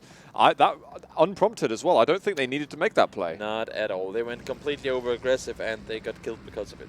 Yeah, that's I mean, in all fairness, you would probably argue that Coming Soon is the better fighting team, at least from what we've seen in this tournament, than what we've seen in the other days from BC. But that one was uncalled for. There was no reason. They got the knock on the first guy. They have the other guy down to low HP. They had the ankle. Once you get your player knocked, you can crawl back in, get the rest of it, then you can re-engage the fight, or you can back off. Yeah. Here, they just went in dying pretty much already. I think they felt that it was a safer angle to approach than it in fact was, because from that building where they originally took down Torpedo, I mean, that was the angle. That's what they had to watch out for. Also, if they want to make that push, do it else you knock him. They waited, and then they did it after he got rest, and it's like completely pointless to make that run afterwards. While DY9 was picking up Torpedo, that's it. That's a brilliant point Exactly. That's when you want to do it, but it didn't really work out their way, and BC goes down early and will, well, I mean, they'll get a few days off, I guess. They'll probably be practicing, but that's their last game of the day. That is true. That is true. Team India have made it across the bridge, so they're definitely on their feet. You can see the loot available here. We've got some level 3s. MK14, one of the best guns in the game. Red Zone has started. I would feel bad for anyone dying to it. You know what I mean? It's one of those... Yeah. Every game matters. Yeah, they get 12 games. Imagine. I mean, okay. So here's my question to you. At least the teams. How many teams will we see with 4 people in one vehicle this game, with red zones being a factor? Oh God, I don't want to imagine. I also don't want to imagine your reaction to that if we do see it. I would just laugh my butt off. That would be the funniest and worst thing ever. Oh, we saw Team India starting to sort out their vehicles. Orb are together in the Georgia Pole docks. They're inside the zone at the moment, but yeah, there's some time until we see a shift in it. So basically, players can decide now: do they want to stay static, or do they want to make a move in expectation of something? You can see all of Orb making that run around over here in the container area. Parkour as well. Yeah, they're all jumping around there, and then they nade themselves. Dreams. And now we have a full team driving around inside. It actually happened. He just he naded himself. Okay, yeah, but the vehicles in the red zone. Oh yeah, and they were driving in the red zone. It was scaring me a lot. But yeah, Dreams naded himself. I don't know if that was them myth busting something, or or if that was just a. So you can't do it yet. There's not 2 players left. Guys, this is not what we were talking about. Well, Darku, we've got all alive and kicking.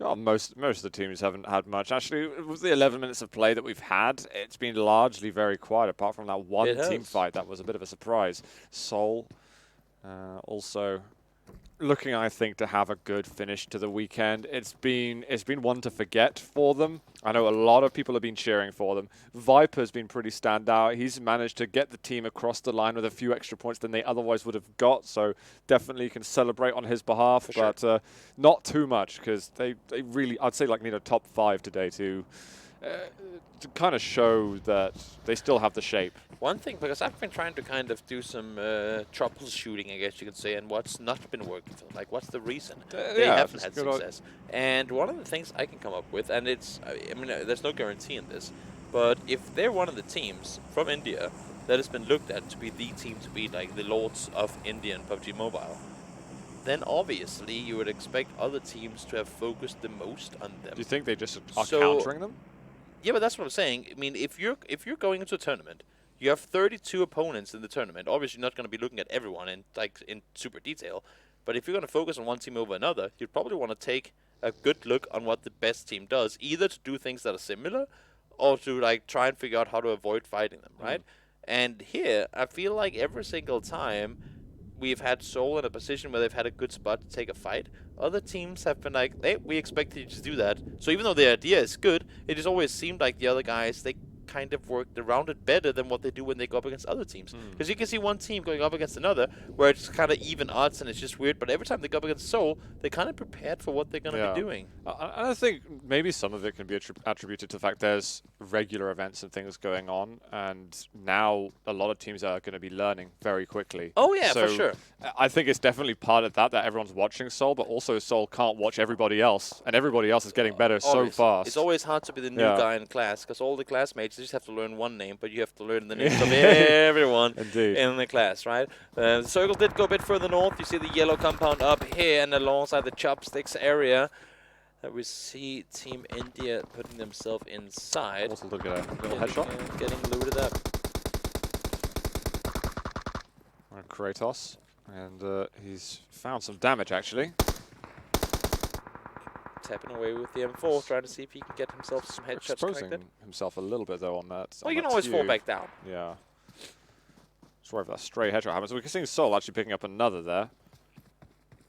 They are using those snipers to get the damage done. Kratos did get knocked though, so as you said, a bit over. He did, okay.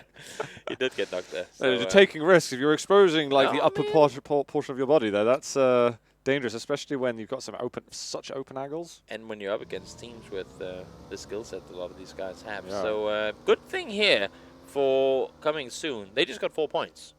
And only, I mean, I say only, but only losing one guy. But that one guy can be the difference maker for the next fight they take when they go into a 3v4 fight. True. And that's the issue, right? That's where you have to weigh, do you really want those 4 points early? Or would you rather not have the 4 points and take 4v4 fights in top 5 situations rather than 3v4 fights? Yeah. Because that's where the points difference is really going to matter, right? I wonder if they're actually going to be able to find anywhere they can hold down. Team Gravity seem to have a health shortage, but it looks like they're all bandaging up at the moment. I wonder if... This is an interesting little area they've got. They've got all the vehicles that they've just sunk into this position. What do you make of this? Well, I mean, they're safe, but also they are a big pile of oil that just needs one nade to ignite. That could be a big explosion. The entire place is going to blow. I've seen that before.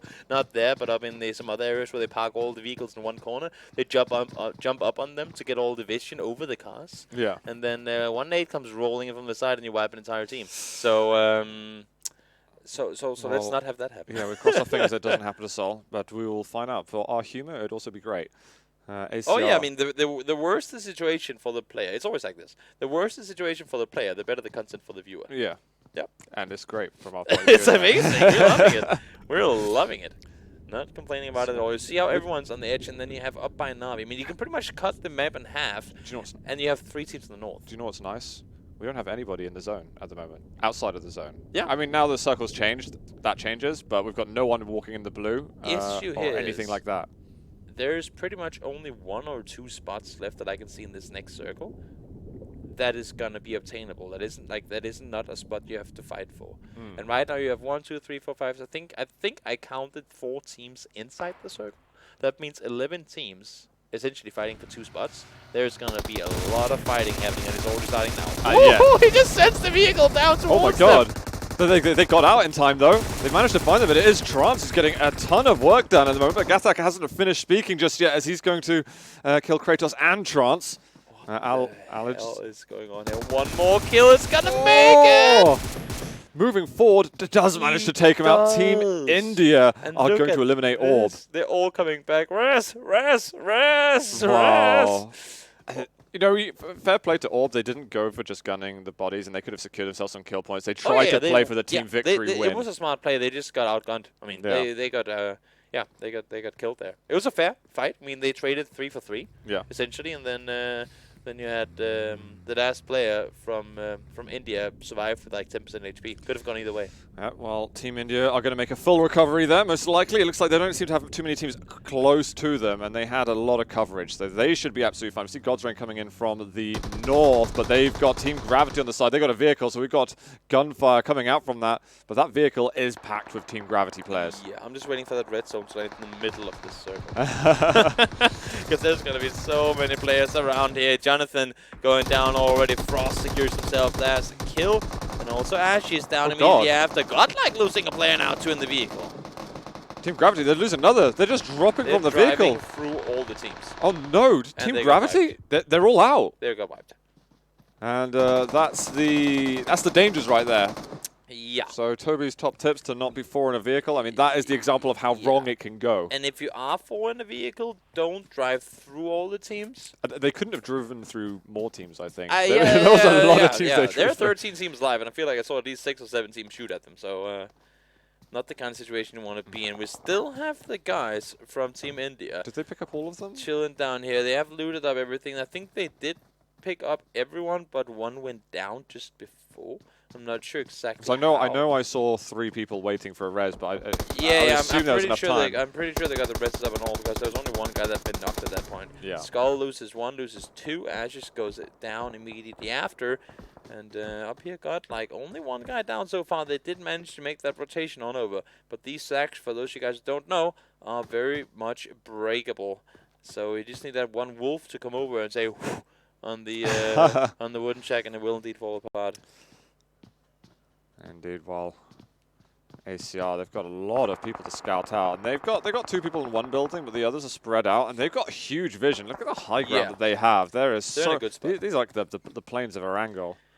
They're in a good spot, but the thing for them is that they have to realize that they're in a priority compound, which means that most likely teams won't push you, but if they do, that's going to be one of those full speed forward. Woohoo! Yeah. Kind of putting like while they're just charging on forward towards you, and you have to be ready for it. ACR I don't think they practice the fights enough necessarily because they don't seem that confident. They have got a good defensive position to work from, but we need to see some big plays from them to hold on in case they do indeed get challenged. They will have to. I mean, look at this circle that just shifted again. Only them pretty much inside of it right now. This brawl they have on the only compound in this circle. Somehow, the speed, I mean, the air have been completely pulled out of the balloon in this match. Everyone's playing it super, super passive. Yeah. Ooh, that could maybe it's the signs of the last game of the weekend, you know? People want to maybe that is. have You want the extra points. Yeah, it could be. Daku shooting over at Team India. And again, I want to comment on ACR. We're not used to seeing them play from this position, like at all. This is so different to what ACR We're just seeing teams playing super passive. I like it. I mean, they're clearly realizing that with the point system the way it is, there's no reason in going super aggro early on, and it's paying off. Prince now trying to make the run on up, not going to pay off the way that he wanted to, goes down, and Kratos full push up on towards guards as well. Won't be able to get anything done for them, and actually Team India are stuck between ACR and God's Rain. They hold that one building. ACR, they've got Mercy on the outside, which makes me anxious. When you've got an entire building to work from, we've got angles that you can shoot from, like hold from the building, surely. But Kratos, he's not going to be getting up from that. He is fast asleep. Not a whole lot more coming off of that one. Smoke's being thrown in. Nate's coming in from the sides now as well. Got to watch out. But seems to me like Brawl will be able to get those 2 players up in Godlike. They have 3 vehicles. They just made a car fort, made that 4 vehicles actually. Car fort out in the open, and they're just trying to stay alive. And there's Soul. There is a player up here, Ninja.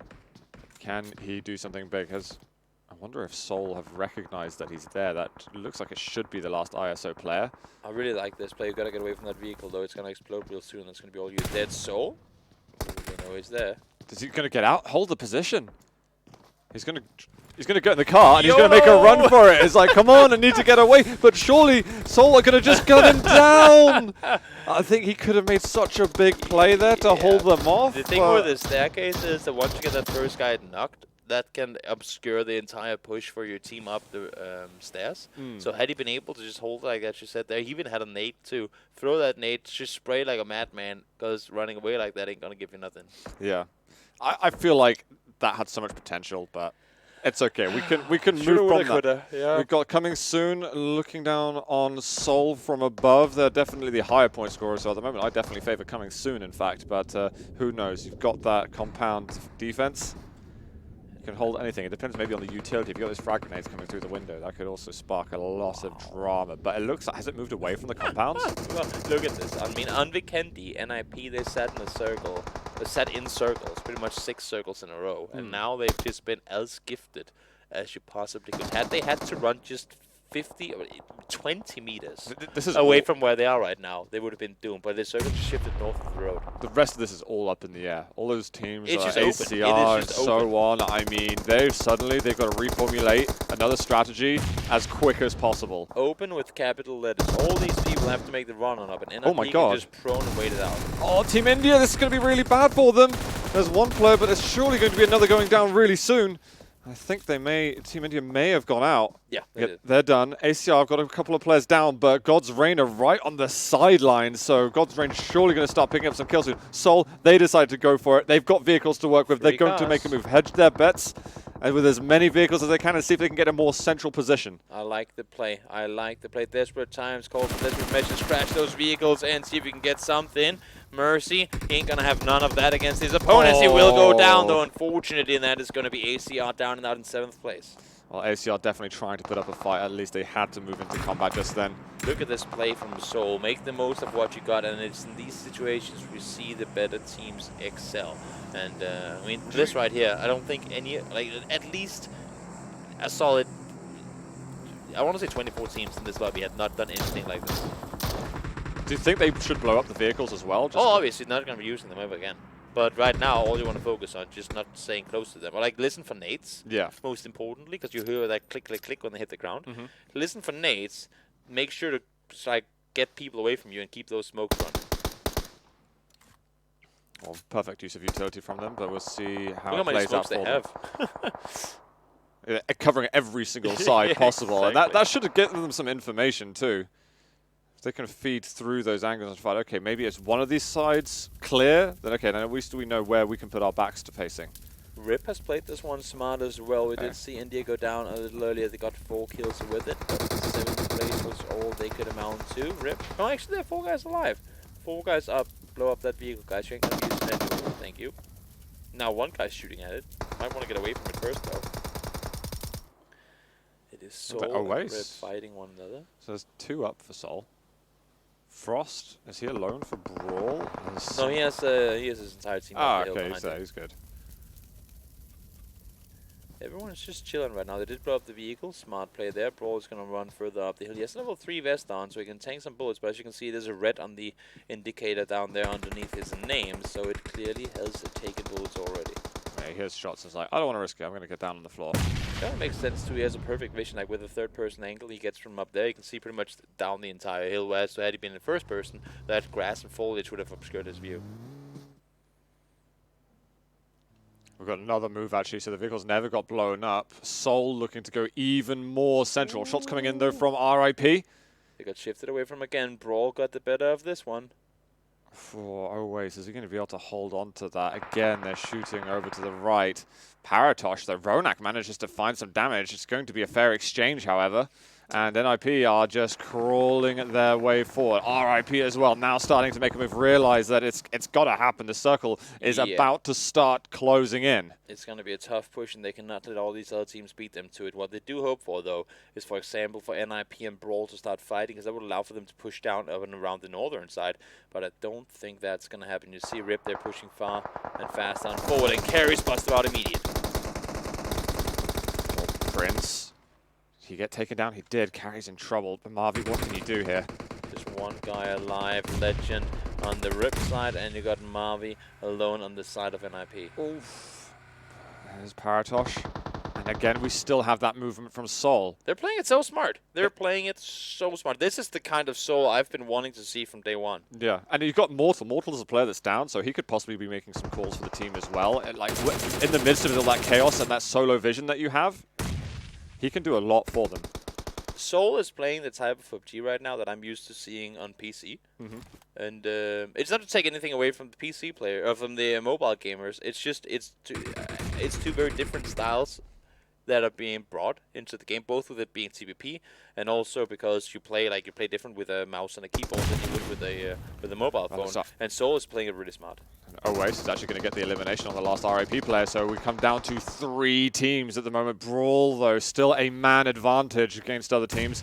Soul so weak. He has got first aids, but he's not prioritizing that for the moment. He's got plenty of time, though, and while you've got time, it's probably when you want to start getting those meds in. Yeah. And NIP is following that same strategy. Discipline, discipline, discipline. Don't move too soon, but take it easy along the way. Brawl have 4 guys up. I'm curious to see how many kills they have, because I don't feel like they have a whole lot. We did hear on day 1 that Brawl was one of those teams that excels on Erangel, and now, I mean, they've been fortunate to sit on the better side of the circle for quite a while. Question is going to be, though, how they're going to play this one. I feel like the team that gets the chance to third party will win this game. So whatever team gets to join in after the fight has already started between the 2 other teams would most likely be the team that will end out on top. And right now, that seems like that team will be on IP.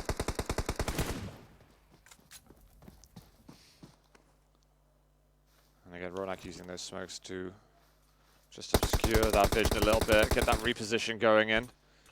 NIP, I mean, they're moving forward, they've got a little bit of leeway, but Oasis and Marvi are almost within touching distance of each other. And oh wait, Marvi is going to find him in the end. He gets the knockdown, he gets the elimination. Now there's only 2 Soul players up, but this is their best... oh no, it's not. It's tying their best performance they had on Vikendi. Can they get one up on what they did previously? Marvi, though, goes down to the grenade of Ronak.